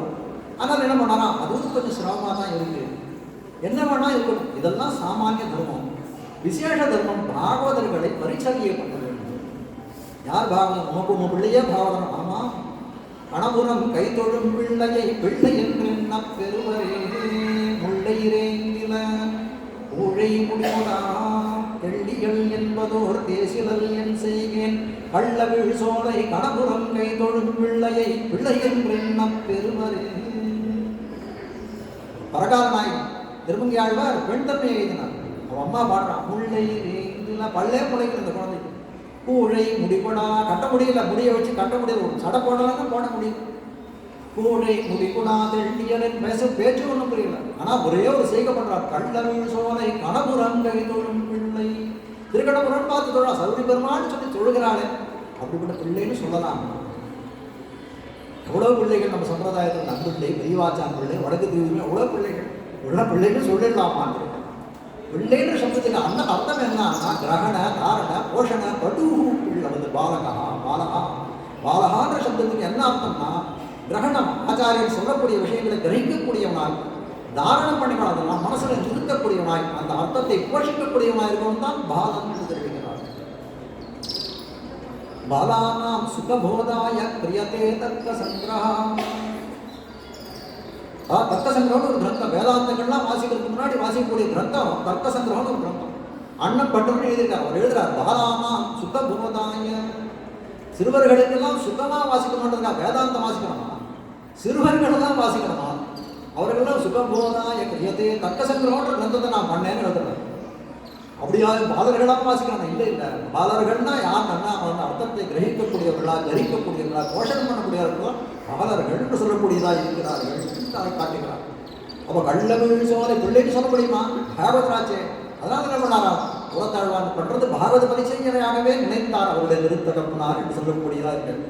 ஆத்மஜோவா அனுஜோவாபி சிஷ்ய சிஷ்ய தத் சிஷ்ய ஏவமா தாம் ஆகுருமுனைய சிரேஷ்டம். ஆத்மஜோவா தன்னுடைய பிள்ளையார், அனுஜோவா தன்னுடைய தம்பியார், அதுக்கு மேல இல்ல சிஷ்யன் சிஷ்யனா இருக்கும். சிஷ்யனுக்கு சிஷ்யனா இருக்கும். எப்படி இருக்கணும்? பாகவதன்னா என்ன நினைக்கணும்னா அவனை பாகவதனுக்கு உண்டான கௌரவத்தோட நடத்த வேண்டும் என்று சொல்லக்கூடிய பகவத் சம்பந்தம் உள்ள யார் உள்ளவனாய் அவனை கருதி இது பண்ணணும்னு தெரிவிக்கிறார். அது இந்த விஷயங்களெல்லாம் அந்த புறத்தாழ்வானுடைய என்ன சொல்ற அந்த சம்பந்திகளுக்கு அந்த பரம்பரையா வந்துருக்கூடிய பட்டனுடைய ஸ்ரீபாத இருந்ததை ஆண்டாள் ஸ்ரீகளுக்கான சரித்திரம் சொல்றாங்க. பிள்ளையுடைய ஸ்ரீதார இருந்ததை ஆண்டாள் தாயார் ஸ்வீகரித்தான்னு சொன்னோம்னா அதுக்கு எப்பேற்பட்ட ஒரு இது வேண்டும். அப்போ கள்ள வீழ் சோலை எப்படி நினைச்சிருப்பாங்க? புறத்தாழ்வான் நினைச்சது ஏதாவது தப்பு தானே, அவன் எதிர்க்குமா தப்பும் இல்லை. அதுதான் மொத்தமாக ஸ்ரீவைஷ்ணவ லட்சணம் என்று சொல்லும்படியாக இருக்கும். இப்படிப்பட்ட ஆழ்வான் எபெருமானார் தலத்தில் அடிபணிந்த பல விஷயங்களை கேட்டார். எபெருமானாருக்கு ஒரு சமயம் ஆசை, எபெருமானாருக்கே ஆசை புறத்தாழ்வான் காலக்ஷேபம் சொல்லணும், பகவத் விஷயம் ஒரு நீர் சொல்லணும், நீர் சொல்லி நாம் கேட்கணும். ஆனால் ஆழ்வான் எந்த காலத்திலையும் அந்த குரு சிஷ்ய சம்பந்தம் கெட்டு போகக்கூடாதுன்னு நினைக்கக்கூடாது. சொன்னா தேவருக்கு அடி எந்த காலத்தையும் சொல்ல மாட்டேன் சுவாமி அப்படின்ட்டான். எனக்கு சொல்ல வேண்டாம், இவ்வளோ பேர் இருக்கானே, முதல் ஆண்டான் இருக்கார், பிள்ளான் இருக்கார், கிடாம்பி ஆச்சான் இருக்கார், அனந்தாழ்வான் இருக்கார், எவ்வளோ பேர் இருக்கானே அவளுக்கு தான் சொல்லுவேன் அப்படின்ற அவள் எடுத்து நான் கேட்கிறேன். இது என்ன சொல்றேன்னு அவருக்கு நான் கேட்கிறேன். எப்படியாவது நான் நினைச்சது என்ன, மடக்கிளியை கைதூப்பி வழங்கினாரே வெக்காவில் திருமாலை பாட கேட்கடி சொல்லி கொடுத்தாரு. அல்ல முளைக்கதிரை குறுங்குடியுள் முகிலை, திருமையாவது கிளி வளர்த்து சொல்லிவிட்டார். முளைக்கதிரை குறுங்குடியுள் முகிலை மூவுலகம் கடந்தப்பால் முதலாய் நின்ன அடப்பணிய ஆரம்பை அரங்கமேய பின்னலை விடற்கொடியை மரதகத்தை திருத்தண்டாவில் கற்காவில் திருமாலை பாட கேட்டு எல்லாம் சொன்னோம்னா அந்த கிளியவனா மடக்கிளியை கைகூப்பி, கைகூப்ப மட்டும் இல்லை உந்தே சேவிச்சு வணங்கி நாடே. அந்த மாதிரி நான் கேட்கணும்னு ஆசைப்படுறேன். சொல்கிறதா அப்படின்னு கேட்டான். சரி சொல்கிறேன் அப்படின்னு ஆரம்பிச்சேன். யாரு போய் காலட்சேபம் சொல்ல போகிற யார்? ஸ்ரீவத் சாங்கர். இப்போதான் ஆழ்வானா பார்க்க போகிறார். ஸ்ரீவத் சாங்கர் போய் சொல்கிறார். அடுத்த உடனே எல்லாத்தையும் ஆரம்பித்தார். எல்லாம் முதல் சேபதி படி, ரெண்டாம் சேபதி படி எல்லாம் அப்போ தான் இருந்துக்கிட்டார். நம்மள காலம் தான் வந்தது. அதெல்லாம் என்ன பண்ணார்? சொல்லக்கூடிய காலத்தில் ஆரம்பித்தார். அதெல்லாம் ஆரம்பித்த காலத்தில் உயர்வர உயர்நலம் உடையவன் யவனவன் அப்படின்னு ஒரே ஒரு வாக்கியத்தை சொன்னார். அதுக்கு மேலே நாவே எழுந்தோம். எல்லாம் என்ன பண்ணுறா? எழுப்பி எழுப்பி பார்க்குறான். ஆழ்வான் அப்படியே மூர்ச்சியாகவே போய் விழுந்துட்டார். எழுப்பி எழுப்பி பார்க்குறான். எழுப்பிக்கவே இல்லை. எம்பெருமானார் எல்லாரும் சுவாமி ஆழ்வான் என்னவோ சிவசாங்கர் நீங்கள் உபன்யாசம் காலட்சேபம் ஆரம்பிச்சார்னு சொன்னால் ஆரம்பிச்சார் எழுந்துக்கவே இல்லை சுவாமி, நீர் பாருங்கன்றான். பார்க்குறாரு. என்ன சொன்னார் அப்படின்னு கேட்குறான். உயர்ந்தானா உடனே தெரிஞ்சுட்டார். எம்பெருமானாருக்கு உடனே புரிஞ்சுட்டார். ஓஹோ ஆழ்வான் என்ன ஆழ்வான் மனத்தில் உள்ள கருத்து என்ன ஓடுறதுன்னு அறிந்து கொண்டார். ஒரு எழுப்புறார். சுவாமி எழுந்துரும் போடுறார். இது பண்ண ஓஹோ ஆழ்வாருக்கு பத்துடை அடியவருக்கு எளியவன் பிறர்களுக்கறிய வித்தகன் எத்திரம் துரளினோடு இணைந்திருந்தேங்கே எளிவே எம்பெருமான உரலிலே கட்டுண்டாயேன்னு சொன்னாராம். அது 3வது பத்து திருவாழ்வு முதல் பத்தில் 3வது பதிகம். எத்திரம் உரலினோடுன்னு சொல்லக்கூடிய காலத்தில் ஆழ்வார் மோகித்து 6 மாதம் கிடந்தார் என்று சொல்லும்படியாக இருக்கக்கூடியது. அப்படிப்பட்ட மோகம் ஆழ்வாருக்கு ஆழ்வாரோடைய பிரதிநிதியாக இவர் மகிழ்ந்தார். ஆழ்வான் ஆழ்வான் ஆழ்வான் கூட்டார். அன்னைக்கு தான் அவர் கோர்த்தாழ்வான் என்று சொல்லும்படியாக இருக்கக்கூடியது. அப்படிப்பட்ட வைபவம் படைத்தவராக இருக்கக்கூடியது. இன்னும் முதத்தாய் சடகோபன் இதத்தாய் ராமானுசன் என்று சொல்லும்படியாக இருந்தாலும் ஆழ்வானுக்கு அந்த திருவாய்மொழியில் இருந்த வியாமோகம் இருதொருவருக்கு இருக்குன்னு சொல்லவே முடியும். கிடாம்பி ஆச்சான் ஒரு தடவை எம்பெருமானுடைய மடத்தில் எழுந்துருக்காரு. காலம் தாமதமாக கிடாம்பி ஆச்சான் கிட்ட ராமானுஜர் கேட்கிறார், என்ன நீங்க இவ்வளவு காலம் விளம்பமாக வருகிறீரு? இல்லை சுவாமி, ஆழ்வானுடைய அந்த கோட்டியில காலட்சேப கோட்டியில் அனுபவிச்சுட்டு வரேன். அப்படியா? என்ன விஷயம் சொன்னார்? இன்னைக்கு பிறந்தவாறு வளர்ந்தவார். ஆஹா, என்னென்ன அர்த்தம் சொன்னார்? ஒரு அர்த்தமே சொல்ல சுவாமி. என்ன சுவாமி பிறந்தவாறு வளர்ந்தவார் ரொம்ப விவாதார சரணாகத்தை சொல்லிட்டேன், ஒண்ணுமே அர்த்தம் சொல்லுன்றேன். என்ன பண்றது? பிறந்தவாறும் வளர்ந்தவாறும் பெரியவாரதம் கை செய்து ஐவர்க்கு திறன்கள் காட்டியிட்டு செய்து போன மாயங்களும் இறந்தனோடு முக்கியனதாவே நின்று நின்று உருக்கி உங்கின அப்படின்னார். ஆழ்வான் உருகி போயிட்டார். அதுக்கு மேல ஒன்றுமே சொல்லத சுவாமி, அழுதுண்டே இருக்காரு. பார்த்தாலும் சரி நாழியாகி போச்சு, வந்துட்டேன். அவர் சொன்னதுன்னு இருக்காட்டுங்க, அவர் ஒன்றும் சொல்லலை. நானும் உங்களுக்கு பிறந்த வாரம் சொல்றேங்க, அவ்வளவுதான், அது மட்டும்தான் கேட்டேன் என்று சொல்லும்படியாக அப்படியே வந்து அந்த திருவாய்மொழியில ஆறாத காதல் கொண்டவராக இருந்தவர் சொல்லும்படியாக இருக்கிறது. இது ஆழ்வான் வந்து திருவாய்மொழியில் இருக்கிறத கொண்டிருந்த காதல் என்ன அப்படின்னு கேட்டால் எம்பெருமானாருக்கு உத்தியாசம். அப்படிப்பட்ட உத்தியாசம் எம்பெருமானாருக்குன்னா அது பரஸ்பரம் ரெண்டு பேருக்கும் இருக்குது. அது ஆளவந்தார் காலத்திலே பஞ்சாச்சாரிய பதாஸ்வதா என்று சொல்லக்கூடிய அந்த ஆச்சாரியர்களிடத்திலே எம்பெருமானாருக்கு போய் சேர வேண்டிய சொத்தாக பலவித விஷயங்களை வைத்து போனார் ஆளவந்தார். அப்படி இருக்கக்கூடிய காலத்திலே சரமஸ்வரத்தின் ரகசியார்த்தங்களை எல்லாம் திருக்கோட்டியூர் நம்பித்தரத்திலே வைத்து போனார். திடீர்னு சொல்றாரு, உனக்கு வேண்டிய அந்த ரகசியார்த்தங்கள் எல்லாம் திருக்கோட்டியூர் நம்பித்தரத்தில் இருக்கு, நீர் போய் பெற்றுட்டு வரணும். சரமஸ்வரத்தை முதல்ல போய் கேட்டு வரணும். போகக்கூடிய காலத்தில் ஒரு தடவை போனார், 18 தடவை போனார். ஒரு தடவை இல்லை, 2 தடவை, 18 தடவை போனார். இதெல்லாம் எந்த சரித்திர புஸ்தகத்தையும் வருதில்லை. நம்ம சரித்திர புஸ்தகம் நம்ம குரு பரம்பரை இருக்கே தவிர இந்த ஸ்கூல்ல சொல்லக்கூடிய பாடங்கள் இல்லாதுன்னா எங்கேயும் இல்லை. யாரும் 18 தடவை வந்ததா இருக்கு, இதெல்லாம் இல்லை. 18 தடவை சரமஸ்வரார்த்தத்துக்காக நடந்தார் சொல்லக்கூடியதாக இருக்கு. அப்படி அந்த சரமஸ்வரார்த்தத்தை கேட்ட காலத்திற்கு சொல்லக்கூடிய காலத்தில் 18வது முறை சொல்லி சொல்றோம் அப்படின்னு வந்து நம்பிகள் தீர்மானம் பண்ணி சொல்லக்கூடிய காலத்தில் யாருக்கும் சொல்லாத வச்சுக்கோம் இது அப்படின்னா. அப்போ அவர் சொன்னாரா, ஆழ்வானுக்கு சொல்லாத என்ன சொன்ன வார்த்தை என்னன்னா, ஆழ்வானுக்கு சொல்லாத என்ன பண்ணி அவர் சொல்லச்சேவே சொல்லிட்டான். சொல்றவர் யார், ஆச்சாரியன் சொல்றாரு. நீர் சொல்லச்சேவே நான் நீர் ஒரு கண்டிஷன் பண்றேன், நான் ஒரு கண்டிஷன் பண்றேன் பாருங்க, என்னால் ஆழ்வானுக்கு சொல்லாத இருக்க முடியாதுன்னு. அப்படியா, ஆழ்வான் அதுக்கு தக்க அதிகாரியான வந்து பரிசீலனை பண்ணி பாருங்க. 1 வருஷ காலம் அவர் திறத்திலே சுசுரூஷை கொள்ளும், அதுக்கப்புறம் தான் வந்து நீங்கள் அவருக்கு சொல்ல வேண்டும் என்று வந்து நம்பிகள் கட்டளை எடுக்கிறாங்க. சரின்னு வந்து சொல்றாரு, இந்த மாதிரி நம்ம இடத்துல சர்மஸ்வாக அர்த்தத்தை வைத்தார் நம்பிகள். அப்படிப்பட்ட அர்த்தத்தை தேவதைக்கு சொல்ல வேண்டும்னு அடியன் ரொம்ப அபிலாஷம் உண்டு. அவங்க நம்பிகளிடத்தையும் தெரிவித்தேன். அவர் சொன்னார், இந்த மாதிரி வந்து 1 வருஷ காலம் இடத்துல சுசுரூஷை கொண்டு இது பண்ண வேண்டும். ஆழ்வான் நினைத்தார், மின்னின் நிலையில மண்மீர் நாட்டைகள் என்னைக்கு மின்னல் போல இந்த பிராணன்றது என்னைக்கு இருக்கும். மின்னல் எவ்வளவு காலம் இருக்கும் அவ்வளவுதான். மாமழை முக்கொடின் வாழ்ந்து மாய்ந்து வாழ்ந்தார் என்னெல்லாம் வாழ்ந்தார்கள் வாழ்ந்தே நிற்போம். மாமழை முக்குளின் மாய்ந்து மாய்ந்து வாழ்ந்தோம் நிலைக்கூடியவன் எப்படின்னா, ஒரு மாமழை முக்குள் அந்த வந்து ஒரு வந்து மழை கட்டி அவன் மேலே வந்து உலர்ந்த ஒரு துளி, அந்த புத்புதம் ஜல புத்புதம்ன்றாங்க. அதுக்கு வந்து இதே எவ்வளோ ஆயுசு எவ்வளோன்னா அந்த ஒரு க்ஷணக்காலம் தானே. மின்னின் நிலையில மண்ணீர் ஆக்கை என்று சொல்லும்படியாக அப்படி இருக்கக்கூடியது பிராணம் 1 வருஷம் நீ வச்சிருப்பானான்றது எனக்கு ஒன்றுமே தெரியல. அதனால என்னன்றது யோசனை பண்றாரு. அப்போ அது சாஸ்திரத்துல சில வந்து எப்பவுமே அபவாதங்கள் உண்டு. எப்பவுமே விதி இருந்துன்னா அதுக்கு வந்து என்ன சொல்றது, ஒரு விலக்கு உண்டு. அந்த விலக்கு என்னன்றது யோசனை பண்ணி பார்க்கிறார். பார்க்கக்கூடிய காலத்திலே சாஸ்திரத்தில் சொன்ன விஷயம் என்ன அப்படின்னா, 1 மாச காலம் உபவாசம் இருந்தால் அது 1 வருஷ காலம் சுசுரூஷை பண்ணதுக்கு இது உண்டு. அதனால அவருக்கு 1 மாச காலம் உபவாசம் உபதேசம் பண்ணலாம் அப்படின்னு சொல்லி பெருமானார் திருமாடி வாசலே 1 மாச காலம் உபவாசம் இருந்தார். நினைச்சு பார்க்க முடியுதா? நமக்கு நாளைக்கு ஏகாசிச்சாலும் இப்பவே பசி எடுத்தாரு. அப்படி இருக்கக்கூடிய காலத்துல 1 மாச காலம் மாசோபவாசமாக இருந்து அந்த அந்த சர்வஸ்வாகார்த்தத்தை பெற்றார் என்று சொல்லும்படியாக இருக்கக்கூடிய விஷயங்களை காட்டுகிறார்கள்.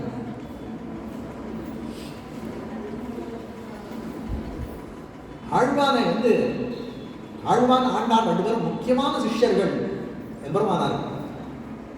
ஆனால் ஆண்டான சொல்லக்கூடிய காலத்திலே திருதண்டம் பாதுகை என்றெல்லாம் சொல்வார்கள். ஆழ்வான சொல்லக்கூடிய காலத்திலே பவித்திரம் ஜலபவித்திரம் என்று சொல்வார்கள். ஜலபவித்திரம்னு சொல்லக்கூடியது என்ன சொல்றதுன்னா, இன்னும் கொஞ்சம் வந்து அது கொஞ்சம் பெரிய வந்து கௌரவம் அதுக்கு ஜாஸ்தி. அதே போலதான் ஆழ்வான் என்ன பண்ணார், எம்பெருமான் ஆளவந்தாருடைய திருவுள்ள கிடக்கு. ஆளவந்தார் பரமதிக்கக்கூடிய காலத்திலே அவருடைய திருவிரல்கள் 3 விரல்கள் அதே மடங்கி இருந்தார். இப்படி சரவத்தின்மையை சேர்க்கக்கூடிய காலத்திலே எம்பெருமான் கேட்டார், சுவாமி எப்போ இப்படிதான் இருந்து திருவிரல்கள் முடிதான் இருக்குமான்னு கேட்ட காலத்துல இல்லை இப்பதான் இப்படி மாதிரி இருக்குங்க சுவாமி, ஏதாவது குறை உண்டோன்னு கேட்கிறார். இப்படி கேட்ட காலத்துல இல்லை அவர் வியாசபராசராஜனுக்கு ஏதாவது வந்து பிரத்யுபகாரமாக ஏதாவது ஒரு விஷயம் பண்ணணும். அதே போல நம்மாழ்வாரோட திருவாய்மொழிக்கு விசேஷமாக வந்து வியாக்கியானங்கள் ஏற்பட வேண்டும். அதே போல வியாசருடைய அந்த பிரம்மசூத்திரத்துக்கு ஒரு பாஷ்யம் ஏற்பட வேண்டும் என்றெல்லாம் ஆசை உண்டு. அவருக்கு திருவுள்ள கிடக்கை உண்டு.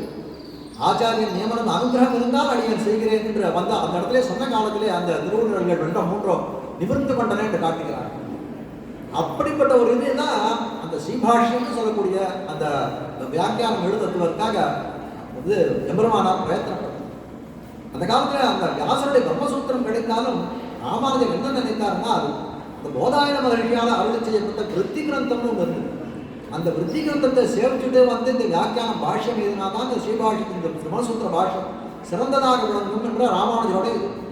அதனால என்ன பண்ணாராம், அது எங்க இருக்குன்னு அந்த விசாரிக்கக்கூடிய காலத்துல எங்கேயோ காஷ்மீர தேசத்துல சாரதா பீடத்துல அது இருக்குன்னு, அப்படி போகக்கூடிய காலத்துல ஆழ்வானை அழைத்து கொண்டு கூட பேசுகிறார் என்று காட்டுகிறார். அவ்விடத்துல போய் எப்படியோ இது பண்ணி அந்த விருத்தி கிரந்தத்தினுடைய ஓலைச்சோடி எல்லாம் வாங்கிட்டார். எம்பெருமானாருமா அதெல்லாம் வாசிக்கிறார். பகல் பொழுதெல்லாம் அதை உட்காந்து வாசிக்கணும். 4 அத்தியாயம் ஆச்சு. 4 அத்தியாயத்தை வாசிக்கிறதுக்கு அவகாசம் இல்லை. 2-3 நாள் ஆச்சு. அது கூட என்ன பண்ணா, அந்த மதாந்திர வித்வான்கள் என்ன பண்ணார், ராமானுஜருக்கு ஒரு பாஷ்யம் எழுதினார்னா இது எல்லாமே ஒன்றுமில்லாத போயிடும்னு நினைத்தார்கள். அதனால என்ன பண்ணுறது, அதை வந்து அந்த விருத்தி கிரந்தத்தினுடைய ஓலைச்சோடியை ராமானுஜர் பிடிக்கிட்டு போயிட்டார். அப்போ என்ன பண்ணார், ஆளவந்தாரோட திருவுள்ள கிடைக்கே நான் எப்படி பூர்த்தி பண்ணுவேன், அவர் இடத்துல நான் வந்து இது பண்ணிட்டேனே, இப்போ நான் எப்படி பண்ணுவேன்னு வந்து ஒரு சோகாபிஷ்டராக இருக்கக்கூடிய சமயத்தில் ஆழ்வான் தெரிவிக்கிறார், சுவாமி அதாவது முதல் அத்தியாயத்தை சேவிக்கக்கூடிய சமயத்தில் அடியன் மேற்கொண்டு இருக்கக்கூடிய அத்தியாயங்களெல்லாம் சேவிக்கிட்டேன். அதாவது திருக்கண் படக்கூடிய சமயத்தில் பூர்த்தியாக எல்லாத்தையுமே சேவிச்சிட்டேன் சுவாமி, ஒன்றும் குறைவே இல்லை. இங்கே விண்ணப்பிக்கவோ 2 ஆற்றங்கரையின் நடுவே வந்து விண்ணப்பிக்கவோன்னு கேட்டான். எப்பேற்பட்டது பாருங்க, கேட்கக்கூடிய காலத்தில் ஒரு தடவை அந்த அக்ஷரம் அந்த இதை வாசிச்சாருன்னா நமக்கு என்ன காலத்தால என்ன சாட்டர்னா வந்து கத்திரிக்காயா வெண்டைக்காயான்னு மறந்து போகும். ஒரு தடவை ஒரு அக்ஷரத்தை பார்த்த உடனே என்னன்னா அப்படியே வந்து அதை கிரகித்து தன் உள்ளத்திலே கொண்டு இங்கே கொண்டு வந்து விண்ணப்பம் செய்யவோ 2 ஆற்றங்களை சிறங்கத்திலே வந்து விண்ணப்பம் செய்யவோ என்று சொல்லும்படியாக காட்டுகிறார்கள். செய்தாற்று காட்டக்கூடியதாக இருக்கிறது. அப்படி அந்த ஆழ்வானுடைய துணை கொண்டே ஆளவந்தாருடைய திருவுள்ள கிடக்கையை வந்து முடித்தார் ராமானுஜர் என்று சொல்லக்கூடியதாக விளங்குகிறது. அதனால தான் கடைசியில் வந்து ஸ்ரீபாஷை அனுசந்தானம் பண்ணக்கூடிய காலத்தில் ஸ்ரீபாஷை அர்த்தத்தோடு நிறுத்தது கிடையாது. அப்படி காட்டக்கூடிய காலத்தில் அந்த கீழே ஒரு பின்னுரையாக எழுதியிருக்கார் புறத்தாழ்வான். இது ஸ்ரீ பகவத் ராமானுஜ விரச்சித சாரீரக மீமாம்சா பாஷ்யம் 4th அத்தியாய 4th பாதா சாஸ்திரஞ்ச பரிசமாபிய சர்வம் சமஞ்சசம். இது புறத்தாழ்வானுடைய திருவழுத்து அதான் எழுதினது. அதனால என்ன பண்ணாங்க, இதையும் சேர்த்து அந்த இதுக்கு அந்த ஆழ்வானுடைய வந்து அந்த பரிசிரமப்பட்டிருக்கிறான்றதை காட்டணுன்றதுக்காக இதையும் சேர்த்து அந்த அனுசந்தானத்தில் இன்னைக்கும் கொண்டிருக்கிறார்கள் நம்முடைய பூர்வர்கள் என்று சொல்லக்கூடியதாக.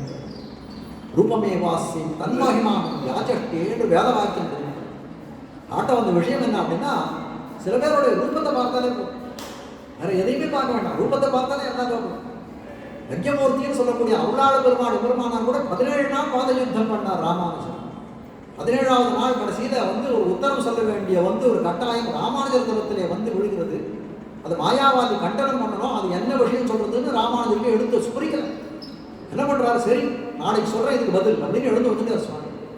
கடைசியில் நினைக்கிறார், ஐயோ நாதமுனிகள் எம்பரம் ஆள வந்தார் போன்றவர்களால் காப்பாற்றின சம்பிரதாயமாக இது என்னால இன்னைக்கு கீழே திசைக்கு போயிட போகுது என்று நினைத்தாங்க. அப்படி இருக்கக்கூடிய காலத்தில் பிரசாதமும் அமல் செய்யாமல் அப்படியே சயனித்து கொண்டார். தேவபெருமானவருடைய சொப்னத்திலே தோன்றி சித்தித்திரையம் ஆள வந்தார்கள் செய்த சித்திரத்தைய மாயாவாதி கண்டன பாகத்தை எடுத்து சொன்னால் போதாதான், நிறைய கவலைப்படுறது. மறுநாள் காலத்தால் ஒன்றும் இல்லை, சாதாரணமாக எழுந்தார் எப்பவும் போல. காஷாய சோபி கமனீய சிகானிவேஷம் தண்டத்ரயோஜ்வலகரம் விமலோபகீதம் உங்கத்தி நேசம் பொங்கல் சது ஊர்த்தமுன்றம் ரூபந்தமாக்கும் எதிராய விஸ்வகுமாத்திரை என்று சொல்லும்படியாய் அந்த காஷாய உடை என்ன, ஊர்த்த குன்றங்கள் என்ன, துளசிமணி மாலை என்ன, கையிலே பிடித்த திருத்தண்டம் என்ன, அதோட அவர் எழுந்திருந்த காலத்திலே நேராக அஜ்ஞமூர்த்தி என்ன பண்ணாராம், அவர் காலில் விழுந்தான். உள்ள சபையில் போனவுடனே காலில் விழுந்தான். எந்த விதமான வாக்கியத்தையும் அங்கே நடக்கும். கேட்டாராம், இன்னும் நான் தானே உத்தரம் சொல்லணும், ஏன் இதுக்கு வந்து அடியன் தோற்றேன் சுவாமி. இல்லையா நான் பதிலே சொல்லலையா, நான் நீ பதில் சொல்ல வேண்டாம் சுவாமி, உன் உருவத்தை பார்த்தாலே எனக்கு தெரியும். ரூபமே வாசி தன் மகிமானம் காச்சட்டே அதை சொல்றது சுவாமி, ரூபத்தை பார்த்தாலே தெரிஞ்சுக்கலாம். நேற்றுக்கு தேவை சாயங்காலம் போவச்சே எவ்வளோ சோகாபிஷ்டராக போனேன், இப்போ எவ்வளோ வந்து திருமேனிகள் தேஜஸோட வந்து நிற்கிறேன். அது போலதான் சுவாமி, அதுதான் தெரிவிக்கிறார். அதே போல ஆழ்வானுடைய சரித்திரத்திலையும் ராஜேந்திர சோழன் சொல்லக்கூடிய ஒரு இடம். அந்த இடத்துல ஒரு பிராமண குடும்பத்திலே ஒரு பிள்ளை இருக்கான். திடீர்னு அவனுக்கு என்னென்ன சொல்றது, அவனுக்கு வந்து ஒரு தகாத சேர்க்கைகள் வந்து சேராத இடத்துல சேர்க்கைகள் சேர்ந்தான். ஏதோ பௌத்த மதத்தில் போனான். அதனால தன்னுடைய சிகையெல்லாம் முண்டனம் செய்தான். வந்து ஊர்த்த குண்டத்தை எல்லாம் வந்து என்ன பண்ணான், அதெல்லாம் அழித்து போட்டான். யஜ்ஞோபவத்தை கழட்டி போட்டான். இப்படி தெரிஞ்சுக்கிறான். எவ்வளவோ நல்லுபதேசம் செய்கிறார்கள் பெற்றோர்கள், எதை கேட்டு தெரிஞ்சு ஒரு நாள் திரும்பி வரான். திடீர்னு எது சொல்லி இருந்தால் அவன் திரும்பி வரக்கூடிய காலத்தில் வந்து ஆச்சரியமா இருக்கு. எல்லாம் வந்து திரும்ப காப்பிட்டு இருக்கான், போனதை தெரிஞ்சுட்டு இருக்கான், குட்டி குடும்பி வச்சுட்டு இருக்கான். பார்த்த உடனே அவன் அப்பா கேட்டான், கூறத்தாழ்வனை பார்த்தா புறத்தாழோட பார்த்தேன்னு கேட்கறான், பக்கத்துல தான் கேட்கறான், எப்படி தெரியும் புறத்தாழோட பார்த்தாங்க? அதான் ரூபமே வாசியத்தை என்ன அதுக்கிட்டே வேலை சொல்றது, புறத்தாழோட பார்த்தா தான் இந்த மாதிரிலாம் திருந்த முடியும், வேற உத்தர பார்த்தா இந்த மாதிரிலாம் திருந்தவே முடியாது என்று சொல்லும்படியாக இருக்கக்கூடியது என்று காட்டுகிறார். ஆச்சாரியன் சிச்சன் ஆறுநிலை பேணுபவன், தேசாவின் சிச்சன் அவன் சீர்வடிவை ஆசையுடன் நோக்கும் அவனென்னும் முன்னறிவை கேட்டு வைத்தும் ஆக்கும் அந்நேர் நிற்கையைதான் என்று சொல்லும்படியாக ஆச்சாரியனுடைய கடமை என்ன, சிஷ்யனுடைய கடமை என்ன என்று தெரிவிக்கக்கூடிய பாசனம். ஆச்சாரியனுடைய கடமை என்னன்னா சிஷ்யனுடைய ஆத்மாவை நோக்கக்கூடியவன், ஆத்மா உஜ்ஜீவனம் அடைய வேண்டும் என்பதை நோக்கக்கூடியவனாக இருப்பான். சிஷ்யன்னு சொல்லக்கூடியவன் ஆச்சாரிய தேகத்தை நோக்கக்கூடியவனாக இருப்பான். அப்படிப்பட்ட சிஷ்ய லட்சணம், அதாவது 2 லட்சணம், ஆச்சாரிய லட்சணம் ஒன்று, சிஷ்ய லட்சணம் ஒன்று. ஆச்சாரியராக இருக்கிறவர்களுக்கு ஆச்சாரிய லட்சணம் தான் தெரியும், சிஷ்யர்களாக இருக்கிறவர்களுக்கு சிஷ்ய லட்சணம் தான் தெரியும். ஆச்சாரிய லட்சணம் சிஷ்ய லட்சணம் ரெண்டும் தெரிஞ்ச ஒரு ஆச்சாரிய ஒருத்தர் உண்டு, ஒரு சிஷ்யர் ஒருத்தர் உண்டுன்னா அது கூட தாடுவாங்க. முதல் ஆச்சாரிய லட்சணத்தை பார்ப்போம், சிஷ்ய லட்சணத்தை பார்ப்போம், அப்புறம் ஆச்சாரிய லட்சணம். கிருமிகண்ட சோழன் அப்படின்னு ஒரு சோழ ராஜா, சைவ ராஜனாக இருக்கக்கூடியவன் ரொம்ப என்ன சொல்றான், இந்த தன்னுடைய சைவ மதத்தை ரொம்ப பெருத்த முறையில் வளர்க்க வேண்டும் என்று நினைத்தான். அதனால என்ன பண்றான், அவன் எல்லாரிடத்துலையும் வைஷ்ணவ வித்வான்களை எல்லாம் அழைத்து அவர்களெல்லாம் ஒரு வாழை சொன்ன சிவான் பரத்தரம் நாச்சு, சிவனே பரம்பொருள் என்று எழுதி எழுதி போட்டு தரணும் அப்படின்னு இது பண்றான். அப்போ பல பேர் என்ன பண்ணா, அந்த நிர்பந்தத்தினால், ராஜாவுடைய நிர்பந்தம், அதனால என்ன பண்றா, பல பேர் ஒத்துட்டதுக்கு எழுதி போட்டான். ஆனால் அவரிடத்துல 400 ஆண்டு சொல்லக்கூடிய ஒரு மந்திரி ஒருத்தன் இருந்தான். அவன் சொன்னான், யார் யாருடைய யதாஜாதர்கள் இந்த ஊரில் போறவர்களுக்குலாம் நீ கழித்து வேண்டாம், என்ன பிரயோஜனம், அவளுக்குலாம் என்ன தெரியும்னே தெரியல, இது வாஸ்தவமா இது சிவன் பரம்பொருள்னு ஒருத்தர் கையெழுத்து போட்டு தரணும் அப்படின்னா ராமானுஜர் கையெழுத்து போட்டு கொடுத்தாதான் அது செல்லுபடியாகும் என்று சொல்லக்கூடியதாய் அவர்கிட்ட விஷயத்தை தெரிவிச்சாங்க. உடனே என்ன பண்ணார் அவர், திரிபுராதேவர் ஒரு சுவையான விஷயம் ஒரே வழியில் சொல்ல பாருங்க. திரிபுராதேவியாரும் அம்மையார் அவரிடத்துல போய் கேட்டானா யாரோ ஒருத்தர், நீங்கள் எதுக்கு விஷ்ணுவையே வணங்குறீர்கள், அவர் பரம்பொருள்னு வணங்குறீர்களா? அப்படின்னா இல்லை, ராமானுஜர் எங்களுக்கு யாரை சொல்கிறா அவரை தான் நாங்கள் வணங்க மாட்டோம், அவர் யாரை வேணா காட்டட்டும், எங்களுக்கு அதை பற்றிலாம் அவர் இவரை வணங்குன்னு சொன்னால் நாங்கள் வணங்குவோம். அதை போல என்ன சொல்றாரு, இந்த இடத்துல சொல்றார், ராமானுஜர் கையெழுத்திட்டால் தானேயா உன்னுடைய சிவத்துக்கு பரத்துமே உண்டுன்னு காட்டக்கூடியதாக இருக்கு. சரி, உடனே நான் தன்னுடைய சேவகர்களை எல்லாம் ராமானுஜர்களுக்கு அழைத்துட்டு வர வேண்டும் வருகிறார்கள். ஆனால் ராமானுஜர் என்ன பண்ணான்னு சொன்னித்து தன்னுடைய அனுஷ்டானங்களுக்காக கவராசம் படிக்கிறதுக்கு எழுந்தெடுக்கிற திருக்காவேரி அப்படி போயிருக்கக்கூடிய காலத்தில் புறத்தாழ்வன் என்ன எழுதுன்ற விஷயத்தை அறிந்து கொண்டார். உடனே என்ன பண்ணுறாங்க, சரி நாமே இது பண்ணுவோம், ராமானுஜன் இடத்துல போனால் அவருடைய திருமேனிக்கு ஏதாவது பிராண ஆபத்து ஏதாவது ஏற்படலாம், அதனால் நாமே அந்த இடத்துக்கு போயிடுவோம் என்று சொல்லி போகிறார். அப்படி போகக்கூடிய காலத்தில் கூட பெரிய நம்பியோட அழைத்து செல்கிறார் என்று சொல்லக்கூடியதாக இருக்கிறது. அந்த சபைக்கு போறார். போன உடனே என்ன பண்றார், பலவிதமான 25 கட்சிகள் அந்த சைவ வாதங்கள் பண்ணுகிறார்கள். புறத்தாழ்வானது போய் வாதம் பண்ணி ஜெயிக்க முடியுமா? நீ 25 கட்சி சொன்னா அவர் 125 கட்சி சொன்னார். அது அந்த வாதத்தில் அவர் ஜெயிக்க முடியும். அதனால ராஜா சொன்னார், அதெல்லாம் வேண்டாம், நீ சிவான் பரதனம் நாஸ்தின்னு கழுத்து போட்டு கொடுக்கணும், இது என்னோட ஆணை என்று தெரிவித்தாங்க. அதுக்கு என்ன கொடுனாலும் வாங்கி என்ன பண்ணாங்க, சிவான் பரதனம் நாஸ்தி துரோணமஸ்தி ததப்பரம் எழுதி கொடுத்து ஆழ்வான் கழுத்து போட்டு வந்தாங்க. சிவான் பரதனம், சிவம்னா ஒரு அளவு, நமக்கு சொல்ல மாதிரியா வீசம்படி, ஆழாக்கு, காபடி, முகாபடின்னு சொல்லுவோமே, அதை போல ஒரு அளவு சிவம்னு சொல்லக்கூடிய ஒரு அளவு. அந்த அளவை காட்டில் பெருசு என்ன, அந்த சிவம்னு சொல்லக்கூடிய அளவை காட்டில் பெருசு என்ன அப்படின்னா துரோணம்னு சொல்லக்கூடிய அளவு. சிவாத்பரதனம் நாஸ்தி என்று சொன்னால் சிவத்தை விட பெரியது எதுவும் இல்லை அப்படின்னு அர்த்தம். இல்லை, அதை காட்டும் துரோணம்னு சொல்லக்கூடிய அளவு பெருசுன்னு ஏளனமாக எழுதி கொடுத்து கொண்டார். இப்படி பரிகாசம் பண்ணுகிறான் கேட்கலாம், இப்படி கூட பரிகாசம் பண்ணுகிறான் நீர் என்று கேட்ட காலத்தில் என்ன பண்றார், அந்த மந்திரியா இருந்தவர் அந்த 400 ஆண்டு சொல்லக்கூடியவர் உடனே என்ன பண்றாரு, இவர் ராமானுஜன் இவர் கூறத்தான அவருடைய சிஷ்யர் தான் இவர், ஒன்றும் அதிகமான போவாள் இவருடைய கண்ணையெல்லாம் கொடுக்கணும். ஆனால் உடனே கூறத்தான சொன்னார், உன்னை பார்த்த கண்களால் நான் இவன் யாரையும் பார்க்க போகிறோம், நானே என் கண்ணை பிடுங்கிக் கொள்கிறேன் என்று தன் கண்ணை தானே பிடுங்கிக் கொண்டார் சொல்ல முடியாது. இந்த தர்சனத்துக்காக, இந்த ஸ்ரீவைஷ்ணவ தர்சனத்துக்காக தன் தர்சனத்தை இழந்த ஒரு மகனியர் ஆழ்வார் என்று சொன்னால் அது மிகையே கிடையாது. அதே கூட போயிருக்கக்கூடிய பெரிய நம்பிகளும் என்ன பண்றார், வயோபிருத்தனாக சென்றார். ராமானுஜமே ஆச்சாரியனாச்சு, வயோபிருத்தன். அந்த சமயத்தில் அவர்கள் கொடுத்தக்கூடிய பாடையெல்லாம் பார்க்காமல் வழும்படியிலே அவர் பரமபதம் அடைந்தார் என்று சொல்லக்கூடியதால் அப்படிப்பட்ட விஷயங்கள் காட்டக்கூடியதாக இருக்கிறது. அப்படிப்பட்ட புறத்தாழ்வார் கொஞ்ச நாள் இவ்விடத்துல இருக்கார், ஸ்ரீரங்கத்தில் இருக்கார். ஒரு சமயம் ரங்கநாதன் மங்களாசனம் பண்ணணும் வரக்கூடிய காலத்திலே அந்த ராஜாவுடைய ஆணை, ராமானுசம் அடியார்கள் யாரும் வந்தாலும் உள்ள விடக்கூடாது. புறத்தாழ்வார் வந்த காலத்தில் நம்ம விடக்கூடாதுன்னு ராஜாவுடைய கட்டளை சுவாமி இருந்தார். சரி என்ன பண்ணுறதுன்னு அப்படின்னு பார்க்குறாரு. இன்னொருத்தர் சொல்கிறாராம், இல்லை இல்லை இவர் ராமானுஜன் அடியாராக இருந்தாலும் ரொம்ப ஆத்ம குணங்கள் மிகுந்தவர், அதனால இவர் உள்ள விட்டுருவாங்க. புறதானம் ஐயோ என் ஆத்ம குணங்கள் தான் பீஜம் வித்தாக இருக்கக்கூடிய ராமானுஜனுக்கு அந்த ஆச்சாரிய சம்பந்தம் தான் இவ்வளோ ஆத்ம குணங்கள் நிறைந்திருக்குன்னு நான் நினச்சிட்டு இருக்கேன். அப்படி இருக்கக்கூடிய காலத்திலே ஆனால் ஆச்சாரியனுடைய உறவை அறுத்து எனக்கு அரங்கநாதன் சேவை வேணுமா, எனக்கு அப்படிப்பட்ட சேவையே வேண்டாம் என்று சொல்லும்படியாக திரும்பி சென்று விட்டார் என்று காட்டக்கூடியது. அப்படி போகக்கூடிய காலத்தில் நேர திருமாலின் சோலையை நோக்கி ஆழ்வான் சென்று கொண்டிருக்கிறார். அப்படி திருமாலின் சோலை போகக்கூடிய காலத்தில் அவருடைய நெஞ்சார்கள் அந்த குமரர்கள் தான் தெரிவிக்கும் வண்ணம் ஸ்ரீவைகுண்டநாதனுடைய விஷயமாக ஸ்ரீவைகுண்ட ஸ்துவம் என்று சொல்லக்கூடிய ஒரு ஸ்தவத்தை எழுதினார். அதுக்கு மேலே அந்த விபாவதாரம் கிருஷ்ணாவதாரங்களையும் ராமாவதாரங்களையும் சொல்லக்கூடிய விஷயங்களாக அந்த அதிமானுஷத்துவம் அதிமானுஷ சீலவிருத்த வேஷை என்று தொடங்கும்படியாக அந்த ராவணன் கண்டனம் செய்திருக்கக்கூடிய சேட்டிதங்களெல்லாம் காட்டும் மன்னன் ஒரு ஸ்லோகத்தை எழுதினார். கடைசியில் இங்கே இதுக்கு போனார், அந்த திருமாலின் சோலை மலையை அடைந்து அவ்விடத்திலே சுந்தரபாகுஸ்தவம் என்று சொல்லும்படியாய் அழகருக்காக ஒரு ஸ்தவத்தை சாதித்தார் என்று காட்டக்கூடியதாக இருக்கிறது. அதெல்லாம் இங்கே திருமிகண்டன் சோழன்னு சொல்லக்கூடியவன் அவ்யபதேசம்னு சொல்கிறார்கள். அவன் பேரை சொல்லவும் கூடாதுன்னு சொல்கிறார். அதனால விபதேசம்னா சொல்லக்கூடியது, அவ்யபதேசம்னா சொல்லக்கூடாது, சொல்ல தகாது. அதனால அவன் பேரை திருமிகண்ட சோழன் கூட விரும்பல். திருமிகண்ட சோழன்னா என்னன்னா அவன் கடைசியில் தன்னுடைய கழுத்தில் புழு இறந்து மாட்டு பண்ணான். அப்போ சிரியாத்தான்னு சொல்லக்கூடியவர் ராமானுஜருடைய இந்த விஷயங்கள்லாம் தெரிவிக்கிறார். ஸ்ரீரங்கதானியிலே இப்போ திருமிகண்ட சோழன் சொல்லக்கூடியவன் அவன் மாண்டு போனான், புழுப்புழுத்து கழுத்திலே புழுப்புழுத்து மாண்டு போனான். அதனால அவரை திரும்பி வரத்துக்கு உச்சிதமாக காலமாக திரும்பி வரணும். ஏன்னா அந்த இதுக்காக புறத்தாழ்வான் எப்போ அந்த சபைக்கு போனாரோ ராமானுஜர் என்ன பண்ணார், வெள்ள அஷ்டத்தை தெரிவிச்சுட்டு மேல்நாட்டுக்கு திருநாகூரத்துக்கு எடுத்து விட்டார். திருநாகூரத்தில் அவர் திரும்பி வருகிறார். இடத்துல வரக்கூடிய காலத்திலே இடத்துல ஆழ்வானை பார்க்கக்கூடிய காலத்திலே அப்படியே ரொம்ப துண்டு போனார், ரொம்ப துண்டு போனார். நமக்காக இந்த மாதிரி ஒரு கண்ணீர் இழந்தீரை என்ன பாவம் இது என்ன பாவம் இதுன்னு சொல்லக்கூடிய காலத்தில் ஆழ்வான் தெரிவித்தாராம், யாருடைய திருமண் காப்பு என் கண்ணு நன்னா இருந்த காலத்திலே யாருடைய திருமண் காப்பு கோணலா இருந்ததுன்னு நான் சொன்னேன்னு தெரிவிக்கிறேன். அதனால தான் என்னுடைய இப்போ கண்டு போட்டுருக்கேன். அமர்வானா சொன்னார், ஐயோ மத்பாபமேவ நிமித்தமாசி வனப்பிரவேசிய ரகுநந்தனசியான்னு சொல்லும்படியாக பரதநாதன் சொன்னானே, என்னுடைய பாபத்தினால தான் ராமன் காட்டுக்கு போனான், எனக்காக தானே போய் நீர் கண்ணை இழந்தேன்னு சொல்லும்படியாக மத்பாபமேவ நிமித்தமாசி என்று சொல்லும்படியாக இழந்து விட்டான். அப்போ அவரிடத்துல விபரமானா தெரிவிக்கிறார் புறத்தாழ்வான், உமக்கு இந்த கண்ணை வர வேண்டும் திருப்பி இந்த மாதிரி உங்களுடைய இந்த கண்ணில்லாத ஒரு ஆழ்வானை பார்ப்பதற்கு நம் மனம் சகிக்கவில்லை.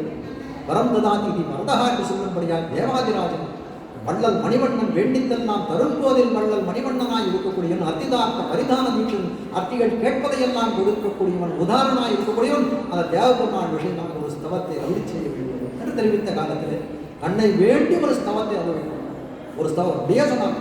இது சொரூப விருத்தமாக இருந்தாலும் பரவாயில்ல, நீர் கண்ணில்லாமல் நம்மளால் பார்க்க முடியும். அரும்பதவருக்காக எழுதார், இது சொரூப விருத்தமாக இருந்தாலும் பரவாயில்லை, முன்ன தரிசனம் இல்லாமல் நேத்திரம் இல்லாமல் பார்ப்பதற்கு நமக்கு சகிக்கவில்லை, அவன் கண்ணை வேண்டியே ஒரு ஸ்லோத்திரத்தை பண்ணு என்று தெரிவிக்கக்கூடிய காலத்தை வரதராஜஸ்தவம் என்று சொல்லக்கூடிய ஸ்தவத்தை அது தெரிவித்தார் காட்டக்கூடியதாக இருக்கு. அப்படிப்பட்ட வரதராஜஸ்தவத்தை எழுதி ஒரு ஸ்தோத்திரத்தை படித்து பார்க்கலாம். சுவாமி படித்து பார்க்கக்கூடிய காலத்தில் என்ன பண்றார், இப்படிப்பட்ட ஸ்லோகத்தை பார்த்தால் வரதன் கண்டிப்பாக இறந்துவிடும். நீல மேகனிபம் அஞ்சன குஞ்ச சமகுந்தலம் அனந்த சயந்தான் அப்ஜமாணிபதம் அம்புஜ நேத்திர நேத்திரசாத்துரு கரீஷ சதா 23வது ஸ்லோகம். நீலமேகனிபம் அஞ்சனம் தேவபுராணம் வர்ணிக்கிறார், அவனுடைய கூந்தலுடைய நீலமேகனிபம் அஞ்சன குஞ்ச சாமகுந்தலம் அனந்த சயந்தான் அப்ஜமாணிபதம் அம்புஜ நேத்திரம் நேத்திரசாத்துரு கரீஷ சதா. உன்னுடைய அந்த நீளம் படித்த அந்த கேசத்தியம் உன்னுடைய விருவரத்தையும் பார்க்கும்படியான கண்ணை நமக்கு வழங்குவாய் என்று காட்டக்கூடியதாக இருக்கிறது. ஆனாலும் கூட எம்பெருமானார் நியமனமே தவிர ஆழ்வானுக்கு இந்த கண்ணை பெறணுன்றதுல ஆசையது கூட இல்லை. அப்படிப்பட்ட விரக்தாகிரேசலா இருந்தார். அதனால சரி எவ்வளவு ஆச்சாரியோட நியமனம் அப்படின்னு சொல்லக்கூடியதா இருக்குது. கடைசியில் இந்த பாசனத்தை ரொம்ப சுவாகத்தையும் விரிவாக காட்டலாம். ஆனால் என்ன பண்றார், இந்த எல்லாத்தையும் இந்த ஸ்தவத்தை தலை கட்டி காஞ்சிபுரத்துக்கு ஆழ்வானை அழைத்து போய் அவர் இடத்துல இந்த வரதராஷ்டிரத்தை விண்ணப்பம் செய்கிறார். விண்ணப்பம் செய்யக்கூடிய காலத்துல ஆழ்வார் இதுவாக கேட்கிறார், ததபி கிமபி ஹந்த துர்வாசனா சதவிவசதையா எதப்பியத்தைய தத்துதலையா பிரவிதரம் சமாம்போனிதே என்று சொல்லும்படியா. அதான் ஏதோ ஒன்று கொடு எப்படி கேட்குறாங்கன்னா, அண்ணன் கொடுன்னு கேட்கல, நேரம் எனக்கு எத்தையோ ஒன்று கொடு என்று சொல்லும்படியா இருக்கக்கூடியது. அதை எல்லாத்தையும் பூர்த்தியாக கேட்டு முடிச்சார்.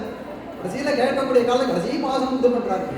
இவ்வளோ இது இருக்க நீ அந்த அங்கீகாரம் பண்ணிதான் ஆக வேண்டும் என்ற ஒரு கட்டாயத்தை ராமானுஜர்களுக்கு தேவமாள் திறத்தில் வைக்கிறார். எதனாலங்க ராமானுஜாந்தி சரணோஸ்மி குலப்பதீபம் வாசித்ச யாமனமுனே சச்சநாத வம்சியா வம்சிய பராக்குஷமுனேர் சசதோபி தேவியாக நாசஸ்தவேதி வரதாஸ்மி தவேட்சணியா என்று சொல்லும்படியாக நமக்கு ராமானுஜர் உண்டு, ராமானுஜருக்கு ஆளவந்தார் உண்டு, ஆளவந்தாருக்கு நாதமுனிகள் உண்டு, அவருக்கு நம்மாழ்வார் உண்டு, அதுக்கு மேலே விஸ்வக்ஷேனர் உண்டு, பிராட்டி உண்டு, பெருமாள் உண்டு என்று சொல்லும்படியாக இருக்கக்கூடியது. அதனால நீர் நம்மை அங்கீகாரம் செய்தே ஆக வேண்டும் என்று அந்த ஸ்தவத்தை தலை கட்டினார். அப்போ கேட்கிறார், உனக்கு என்ன வர வேணுமோ கொடுக்குறேன் அப்படின்னு தெரிவிக்கிறார் தேவபெருமாள். உடனே சொல்றார், நமக்கு நான் பெற்ற பேர் அப்பவும் கண்ணு வேணுங்க, அப்பவும் கண்ணு வேணுங்க. அப்படி சொல்றார், நான் பெற்ற பேரு நாலூரான். நாலூரான் சொல்லக்கூடியவன் யார் அப்படின்னா ஆழ்வானுடைய கண் பார்வை போவதற்கு காரணமாக இருந்தவன் நாலூரான். பெரிய நண்பர்களுடைய பிராண யோகம் ஏற்படுவதற்கு காரணமாக இருந்தவன் நாலூரான். அப்படிப்பட்டவன் ஒரு நினைக்கிறான், ஆழ்வான் நினைக்கிறான். ஆழ்வார் திருவுள்ளத்தில் ஓடக்கூடிய கருத்து என்ன அப்படின்னு கேட்டால் அவன் நினைக்கிறான், அவன் சொல்றாரா, எந்த பாவத்துக்கும் பிராயச்சித்தம் உண்டு, பாகவத அபச்சாரத்துக்கு பிராயச்சித்தமே கிடையாது. எபெருமான் அதை பொறுக்க மாட்டான் எந்த காலத்திலும். அதனால என்ன பண்ணணும் அப்படின்னு கேட்டால், இப்படி ஒரு சந்தர்ப்பத்தில் அந்த நாதூமானை கரையேற்றி விட்டால்தான் உண்டு, இல்லைன்னா அவன் பாவம் நரகத்துக்கு போயிடுவாங்க. இதே மாதிரி தான் அந்த வீரசுந்தர பிரம்மராயன்ற ஒரு அரசன் அந்த மதுரை எடுக்கக்கூடிய காலத்துல என்ன பண்றான், இது பண்ணி மதுரை எடுத்து விட்டான். பிள்ளைப்பிள்ளை ஆழ்வானுடைய திருமாலை இது பண்ணி மதுரை எடுக்கக்கூடிய காலத்துல வட்டர் ஆழ்வானுடைய சிஷ்யனாக இருந்தவன். வட்டர் எவ்வளோ சொல்லி கேட்காத இடிச்சுட்டாங்க. இடிக்கக்கூடிய காலத்துல என்ன பண்றாரு, அந்த அவன் பரவ வச்ச உடனே ஆண்டாள் திருவிழாங்க. ஐயோ, ஆழ்வான் திருவடியை ஆசிரியத்தவன் ஒரு பாகவத அபச்சாரப்பட்டு நரகத்துக்கு போகக்கூடிய கதி அவனுக்கு தெரிவித்தாங்க. குற்றம் செய்பவர் பக்களில் கிருபையும் குறையும் சிரிப்பும் உபகாரஸ்மதியும் இருக்க வேண்டும் சொன்னதெல்லாம் வழி வழியா வந்த அர்த்தங்கள் ஆயிற்று சொல்லக்கூடியதாக இருக்கிறது.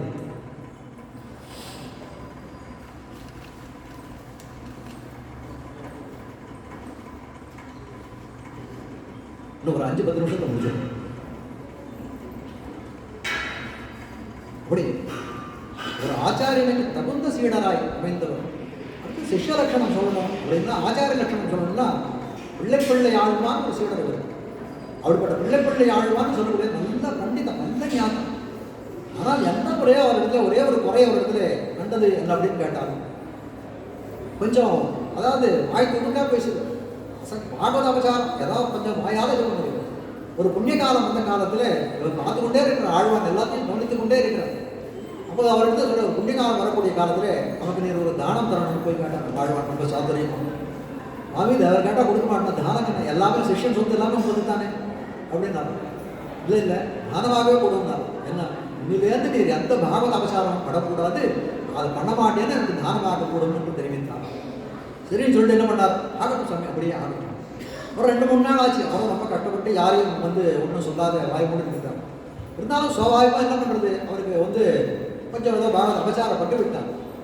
அதனால என்ன பண்ணுறார், ஆழ்வான் கண்ணிலேயே படாத அப்படியே மறைஞ்சு மறைஞ்சு மறைஞ்சு மறைஞ்சு வர்த்தனம் பண்ணிட்டு இருக்கார். உடனே கேட்குறாரு, ஆழ்வான் கேட்குறாரு, சுவாமி காண்மையை பிள்ளைப்பிள்ளை ஆழ்வானே எங்கே போனார் அப்படின்னு கேட்டக்கூடிய காலத்தில் எதான் இருக்கார் சுவாமி. அப்படியா, என்ன பண்ணுறாரு அவர், போய் பார்ப்போன்ட்டு நேரம் வந்தாராம். சுவாமி என்ன அம்மா எங்கேயோ காலட்சணத்திலாம் ஆளையே காணுமேன்னு கேட்டாங்க. கேட்ட காலத்தில் சுவாமி ஏதோ தானமும் ஒன்று பண்ணி கொடுத்துட்டேன், ஆனால் அதை என்னால் காப்பாற்ற முடியல, நம்ம பார்க்கறதுக்கே எனக்கு ரொம்ப வெட்கமாக இருக்கிறது ஆழ்வான் தெரிவித்தார். அதுதான் முக்கியமாக வேணும். அதாவது ஒருத்தரை நம்ம அடிச்சுட்டோம் அப்படின்னா, கை நீட்டி அடிச்சுட்டோம், தாடனம் பண்ணிட்டோம்னா ராஜதண்டனை நமக்கு சேரணும். அது ரொம்ப பண்ண மாட்டோம். ஒருத்தரை வெய்யறோம் அப்படின்னு சொன்னோம்னால் அவர் திருப்பி நம்மளை விசிறுவானோம், திருப்பி வெய்ய மாட்டோம். ஆனால் மனசாலே செய்யக்கூடிய பாவத்துக்கு மனசாலே பிராயச்சித்தம் நீர் தேடிக்கொண்டு இருக்கல. ஆனால் இந்த மனசால நினைக்கிறதுக்கு நான் ஒரு தப்பு நினைச்சேன்னா இது எந்த சட்டத்தில் போய் நமக்கு இதை தண்டிக்க முடியும்? எந்த சட்டத்திலையும் தண்டனை கிடையாது அதுக்கு. ஆனால் நீ மனசால இருக்கிறது பாவம் தானே. அப்படிப்பட்ட அந்த பாவத்தை எம்பெருமான் அதுக்கு நீர் அனுதாபப்பட்டிருக்கலையா, அந்த பாவத்தை அந்த எம்பெருமானியை கழிப்பான். நீர் எதையே வழக்கமாக கொண்டு வர கண்டிப்பாக நீர் தேரலாம் சொல்லும்படியாய் ஆச்சாரிய லட்சணத்தை அவ்விடத்திலே காட்டினார் சொல்லக்கூடியதாய். திருவரங்கனும் சொல்லக்கூடிய காலத்திலே அமுதனாரை சொல்லாமல் இருக்க முடியாது. அமுதனார் சொல்லக்கூடியவர் சகல விதமான கைங்கரியங்களை உணர்ந்த இந்த திருவரங்கத்திலே உடையவராய் இருந்தார். முன்னை மனையகல மூங்கில் குடி என்று சொல்லக்கூடிய மூங்கில் குடியிலே பிறந்தவர் அமுதனார் என்று சொல்லக்கூடிய கோயில் நம்பி என்று சொல்லக்கூடிய. அப்படிப்பட்ட கோயில் நம்பி எப்படி இருந்தார் அப்படின்னா, கொஞ்சம் என்ன சொல்றது, அந்த கைங்கரியத்துக்கு ஏற்றபடி கொஞ்சம் அந்த செருப்போடையே தான் இருந்தோம். அப்போ என்ன பண்றார், ராமானுஜர் இருந்து வந்த காலத்தை இதெல்லாம் புதுசாக ஏன்னா ராமானுஜர் எந்த வார்த்தையை சொன்னாலும் எதிர்த்து பேசுறதுக்கு யாருமே கிடையாது அந்த காலத்தில். எத்தனை ஒரு சாதாரண சொன்னாலே போதும், எதிர்த்து பேசணும், குரலை வசதி பேசணும் கூட அவசியம் இல்லை. இதுவாக சாதாரணமாக பேசினாலே போதும். அவருக்கு அதை அவர் தலையால் காதாலிட்டதை தலையால் செய்வதற்கு அவ்விடத்திலே சிஷ்யர்கள் இருந்தார்கள். ஆனால் இந்த கோயில் தம்பி மட்டும் ஒரு மாதிரி வித்தியாசமாக இடத்துல இருக்கக்கூடிய காலத்தில் என்ன நினைக்கிறார், இவர் எப்படியாவது போக்கிவிடணும், இந்த இடத்த விட்டு இந்த கைகளுக்கே ஒரு அனுப்பிச்சுடணும்னு நினைக்கிறார். அப்படி நினைக்கக்கூடிய காலத்தில் அந்த எம்பெருமானே அவருக்கு சொப்னத்தில் எம்பெருமானே சொப்னத்தை சாதிக்கிறார். கோயில் நம்பி நம்மளை நம்பியே இருக்கிறான், கோயில் நம்பி என்ன நம்பி இருக்கான், அந்த நம்பியை விட்டத்தை விடாத அதுக்கப்புறம் எனக்கு கஷ்டமாக போயிடும் என்று எம்பெருமான் தெரிவிக்கிறார். உடனே மறுநாள் காலத்தாலே ஆழ்வான் இடத்துல பேசக்கூடிய காலத்தில் எம்பெருமானை தெரிவிக்கிறார். இந்த மாதிரி எம்பெருமான் சொல்லிட்டார், கோயில் நம்பியை விளக்கக்கூடாதுன்னு நினைக்கிறார், அதனால் நான் திரும்பி காஞ்சிபுரத்துக்கே போயிட்டேன். உடனே ஆழ்வான் உடனே சொன்னார், இல்லை இல்லை, எம்பெருமானுடைய திருவுள்ளம் என்ன அப்படின்னா கோயில் நம்பி திருத்தி பணிகொள்ள வேண்டும்னு நினைக்கிறார் போல இருக்கு, அதனால அவரை திருத்தி பணிகொள்ள வேண்டாம். உடனே நான் நீர் தானே சொன்னார், நீரே திருத்தி பணிகொள்ளணும். உடனே என்ன பண்ணார், வளையாத வெள்ளியும் வளைக்கக்கூடியவர் யார் அப்படின்னு உணர்ந்தாருவாங்க. அப்படிப்பட்ட கோயில் நம்பியும் 6 மாதம் ஒரு இடத்துல கிடந்து அவரை திருத்தி பணிகொண்டார் என்று சொல்லும்படியாக இருக்கக்கூடியது. இப்படிப்பட்டவர் எப்படிப்பட்ட கிரந்தங்கள் எழுதுவார், ராமானுஜமுத்துதாரி சொல்லக்கூடிய கிரந்தம் வேறுபட்ட கிரந்தம். அந்த தன்னுடைய பிரதிபகாரம் புரியும்படியாக விளங்கக்கூடிய ஒரு வாசம். மொழியை கடக்கும் பெரும் புகழாம் பஞ்சம் குறும்பான் புரிய கடக்கும் நம் புறத்தாழ்வான் சரண் கூடியது வழியை கடத்தும் ராமானுசன் புகழ் பாடி அல்லா வழியை கடத்தல் எனக்கினியாகும் வருத்தமன்னே என்று சொல்லும்படியாய் எப்படிப்பட்ட வந்து என்று சொல்லக்கூடிய ஆச்சாம கோச்சர மகாகுண தேசிகாத்திரையா என்று தெரிவிக்கிறார் மணவாள மாமிகளுடைய வித்ராஜ வம்சத்தியனை. அப்படி அந்த மொழியை கடக்கும் பெரும்புழையார் அவருடைய புகழை சொல்லுவதற்கு எப்படி நாம் ஆச்சாம கோச்சரம் நம்முடைய வாயாலே இவற்று சொல்ல முடியாது அளவிடுதற்கரிய புகழ் படைத்தவராக இருக்கக்கூடியவர் என்று சொல்லக்கூடியதாக இருக்கு. அப்படிப்பட்ட அமுதனார் தினத்திலேயே என்னன்னா ஒரு சமயத்தில் அவருடைய தாயார் பரவரிச்ச காலத்தில் வந்து அவர் அமுதனார் வந்து எம்பெருமான் தான் நியமனம் பண்றார், வந்து எல்லாம் தான் பிரார்த்தனை பண்றாரு. சாமி யாராவது நாளைக்கு ஏகாங்க சாப்பிட்ட 11ஆம் நாள், அதனால யாராவது ஒரு வந்து நிமந்திரண போஜனத்துக்கு யாராவது ஏகாகம்னா இந்த காலத்தில் சாப்பிட்றதுக்கே யோசனை பண்றாரு. அந்த காலத்தில் நெறியோட ஏகாகம்னா 1 வருஷ காலத்துக்கு எந்த விதமான வந்து இதுவும் இருக்கக்கூடாது, எந்த விதமான வேலை கூட போகக்கூடாது. அப்படி இருக்கக்கூடிய காலத்தில் ஆழ்வான் இடத்துல நியமனம் பண்ணுறது, சாமியினுடைய நியமனமானால் அப்படியே ஆகட்டும், ஏகாக சாப்பிட்டுல போய் அப்படித்துல நிமந்திரணத்தில் இருந்தார் என்று காட்டக்கூடியதாக இருக்கும். ஆனால் அப்படி போனார்னா எம்பெருமானார் ஒரு வார்த்தை தான் சொன்னார், நிமந்திரணத்துக்கு போகணும். அதை எதுக்காக போக சொல்றது காரணத்தை உணர்ந்து கொண்டார். அதெல்லாம் போஜனம் முடிஞ்ச உடனே கேட்பாரு, வாத்தியார் கேட்பாரு, திருப்தோசி சொல்லுவோம் அப்படின்னா அவர் சொல்லணும், கர்த்தா சொல்லணும், திருப்தோசி நமக்கு திருப்தி ஆச்சா அப்படின்னு கேட்கணும். திருப்தோஸ்மின்னு சொல்லணும், அவர் எனக்கு திருப்தி அப்படின்னு சொல்லணும். இல்லைன்னு தான் ஆழ்வான் திருப்தோசியா இல்லைன்னு தான் நான் அப்படின்னாராம். ஏன் அப்படின்னு கேட்டாராம், அந்த சாவியை கொடுனாரும், கோயில் சாவியை நம்ம இடத்துல கொடுனாரும், எல்லாத்தையும் கொண்டு வந்து கொடுத்தார், மொத்தத்தையும் கொண்டு வந்து ஆழ்வான் நீரே கேட்கறேன், ஆச்சாரியன் நீரே கேட்கறேன்னா ஆழ்வாருக்கு உணர்ந்து கொண்டு வந்து கொடுத்தார் சொல்லும்படியா. அப்படிப்பட்ட தென்னரங்கர் செல்வம் மொத்தம் திருத்தி வைத்தான் வாழியேன் எம்பெருமானாருக்கு ஒரு பெருமை உண்டு என்றால் அந்த பெருமைக்கு அடித்தளத்திலே இட்டவர், அடித்தளம் இட்டவர் ஆழ்வான் என்று சொல்லக்கூடியதாய் விளங்கக்கூடியது. அப்படிப்பட்ட ஆழ்வான் என்ன நினைத்தாராம், அதாவது இந்த உலகத்தில் இருக்கக்கூடிய ஆளவந்தாருடைய சோத்திரத்தில் எழுதக்கூடிய விஷயம் காட்டக்கூடிய ஒரு ஸ்லோகம், அத்திர பரத்திரச்சாதி என்று சொல்லும்படியாக நாதமுடிகளுக்கு நாம் கைங்கரியம் பண்ண வேண்டும். எங்க அப்படின்னா அத்திர இங்கேயும் பரத்திர என்று சொல்லும்படியா பரவபதத்திலே எனக்கு ஆச்சாரியனாக நாதமுடிகள் தான் இருக்க வேண்டும் என்று சொல்லும்படியாய் ஒரு ஸ்லோகத்தை வந்து ஸ்தோத்திரத்தில் படிக்கிறார். அதே போல ஆச்சாரியத்தை இந்த ஆச்சாரியர்கள் எல்லாம் ஒரே அனுஷ்டானத்தை கொண்டவர்களாக இருக்கக்கூடியவர்கள். புறத்தாழ்வார் என்ன நினைக்கிறாரா, வந்து இங்கிருந்து போகக்கூடிய முக்தாத்மாக்கள் பரவபதத்தை அடையக்கூடியவர்கள். ஏற்கனவே அவருக்கு இருக்கக்கூடிய நித்தியசூரியர்கள் முக்தாத்மாக்கள்லாம் என்ன பண்ணா, இவர்கள் எல்லாம் மாத பிரக்ஷானம் பண்ணி அவர்களை திருவடிகளை விளக்கி காலை அனுப்பி அவர்கள் எல்லாம் பரவபதத்தை அழைச்சிட்டு போகணும்னு நினைக்கிறார். அப்படின்னு ஒரு இது உண்டு என்று அறிந்து கொள்கிறார். அப்போ புறத்தாழ்வார் தெரிவிக்கிறார், வந்து நம்ம வந்து எம்பெருமானாருக்கு அப்புறம் நமக்கு வந்து பிராண வியாபம் ஏற்பட்டதுன்னா பரவபதத்தை அடையக்கூடிய ஒரு இது ஏற்பட்டதுன்னா எம்பெருமானார் நமக்கு நம்முடைய திருவடியை விளக்க வேண்டும். அப்படிப்பட்ட ஆனால் இங்கே தான் இந்த அந்த ஆச்சார குரு சிஷ்ய சம்பந்தம்லாம் அந்த இடத்துல போனால் கூட குரு சிஷ்ய சம்பந்தம் இருக்குன்னு நினைக்கிறார்கள். அந்த இடத்துல போனால் கூட அப்படிதான் இருக்கு என்று விதைக்கிறார்கள். காட்டக்கூடிய வழி அப்படிக்காது அப்படிப்பட்ட விஷயமாகத்தானே இருக்கிறது. அப்போ என்ன நினைக்கிறாரோ, அதனால தேர எம்பெருமான்கிட்ட ரங்கநாதன்கிட்ட போயிட்டு நமக்கு பெருமீடு தர வேணும், பரமபதத்தை கொடுத்தரல வேணும் என்று கேட்ட காலத்தில் கொடுத்தேன்னு சொல்லக்கூடிய காலத்திலே சரின்னு வந்துட்டாங்க. வந்துட்டு என்ன பண்ணுறாரா, நேரம் வெளியில் வந்து அவர் யாத்திரை பண்ண அதுக்கு பரஸ்தானம் போகும்படியாக சொல்லக்கூடிய திருவரங்க பெருமாள் அறையார் அவர் திருமாடிகளை போய் உட்காந்துட்டுறார், அவருடைய திருமாடிகளை போய் உட்காந்துட்டுறாரு. இந்த விஷயத்தை எம்பெருமானார் கேள்விப்படுறார். முதல்ல என்ன பண்றார், அவருக்கு ஒரு பெரிய சந்தோஷம் இருக்கும். உடனே என்ன பண்றார், தன்னுடைய துண்டை எடுத்து எம்பெருமான் சொன்ன வார்த்தை சந்தோஷத்துக்கு காரணம் என்னன்னா, எம்பெருமான் ஆழ்வானுக்கு மோட்சம் கொடுத்தேன்னு சொல்லக்கூடிய காலத்திலே சம்பந்தமுடையாருக்கும் மோட்சம் கொடுத்தேன்னு தெரிவித்தாங்க. அப்படிப்பட்ட சந்தோஷத்தினால ராமானுஜருக்கு என்ன ஒரு இதுன்னா, 2 விஷயம். அதாவது ரிப்போர்ட்டையும் நம்பி தனக்கு ஞானாச்சாரியனாய் விளங்கியது. அவர் என்ன சொன்னார், தர்மஸ்லோக அர்த்த ரகசியார்த்தங்களை சொல்லக்கூடிய காலத்திலே அதை யாருக்கும் உபதேசியாமல் வைத்திருந்து சொல்லக்கூடிய சாஸ்திரங்களும் தெரிவிக்கிறது. மந்திரம் எத்தனை கோபையேது சொல்லும்படியா குரு பிரகாஷைய தீமாம் மந்திரம் எத்தனை கோபையேது பிரமாணம் வச்சோம். குருவனுடைய சிஷ்யனுடைய கடமை என்னன்னா, குருவனுடைய பெருமையை எல்லா இடத்தையும் பறைசாற்ற வேண்டும். அந்த ஆச்சாரியன் சொல்லிக் கொடுத்த மந்திரத்தை ரகசியமாக காப்பாற்ற வேண்டும். இந்த மந்திரத்தை நான் ரகசியமாக காப்பாற்றலையே எல்லாருக்கும் கொடுத்துட்டேன். அப்போ ஆச்சாரியனுடைய வார்த்தையை அதிலங்கனம் பண்ணி நம்ம சொன்னதுனால நமக்கு ஏதாவது ஒரு அவத்தியம் அடையும், நமக்கு ஒரு நரகமே போகும். அப்பயே கேட்கறேன், திருக்கோட்டில் நம்பி அவர்கிட்ட கேட்கிறாரு, ஆச்சாரியனுடைய வார்த்தையை அதிகரிக்கிறீரே, உங்களுக்கு என்ன தசை கிட்டும் நீர் நினைக்கிறது கேட்கணும். நரகமே கிட்டும் எனக்கு தெரியும் சுவாமி, அப்படியுமா நீர் செய்தார். நான் ஒரு நரகம் போனால் இத்தனை பேர் பரவதம் போவார்களே என்று சொல்லும்படியாய் அனைத்துலகம் பாட பிறந்த எதிராச மாமனிர் அவ்விடத்திலே உதிர்த்த வார்த்தை. அதை கேட்ட உடனே திருக்கோட்டில் போய் ஆடி போனார். எம்பெருமானா இதுதான் எம்பெருமானார். இது வரைக்கும் அவர் தான் பெருமாள் பெருமாள் நீர்தான் எம்பெருமானார் சொல்லும்படியாய் விளங்கக்கூடியவர். அதனால ராமானுஜருக்கே தன்னுடைய மோட்சத்திலே ஒரு சம்சயம் இருந்ததாக தெரிவித்தார். என்ன பண்றார், எனக்கும் ஆழ்வானுக்கும் குரு சிஷ்ய சம்பந்தம் உண்டு, அதனால் நமக்கு பரமபதம் நிச்சயமாயிடுதுன்னு முதல்ல புரிந்தாங்க. அப்புறம் ஆழ்வான் பிரிந்து போக போகிறாரே அப்படின்னு நினைத்த உடனே அவர் பெரிய ஒரு சோகம் அவருக்கு ஏற்பட்டது என்று காட்டுகிறார்கள். உடனே ஆழ்வானை நேரம் தேடி ஓடி வந்த ஆழ்வான், இப்படி பண்ணீரேன் சம்சார அதிகொதிப்பாரே நான் வந்து போய் ஏதோ எம்பெருமானத்தை கேட்டேன், இது இருக்குன்னு மறந்து போயிட்டேனே. நான் அது என்ன பண்ணுவேன் சுவாமி, அது மட்டும் இல்லை, இப்படி ஒரு அந்த பரம்பரை ஒன்று இருக்கு, அந்த இடத்துல தேவரீருக்கு அப்புறம் அடியேன் வந்தேனானால் அடியனுடைய திருவடியை தேவரையை விளக்கக்கூடிய ஒரு அபச்சாரம் நடக்கிறோம், அப்படி நடக்கக்கூடாது. அதனால தான் இது பண்ணாங்க. சரி, வைகுண்டநாதன் எப்போதும் ஜெயித்து கொண்டிருக்கான், அதே போல ஜெயித்தான் என்று சொல்லக்கூடியதாக அருவாஞ்சோ எத்தனை சரசிஜன் தத்துவம் ஆசிரித்து கூறுவே பூர்ணா எஸ்யான் பயம் உபகதா தேசிகா முக்திமாபு ஸ்வயம் ராமானுஜுடைய ஸ்வய முக்தி கரஸ்தான் எத் சம்பந்தான் மனதகதம் பரியதே பூரணாதா கட்டோர ஸ்லோகம் படிக்கிறார். பூரத்தில் திரும்பின சேடம் தான் சொல்லுவோம்.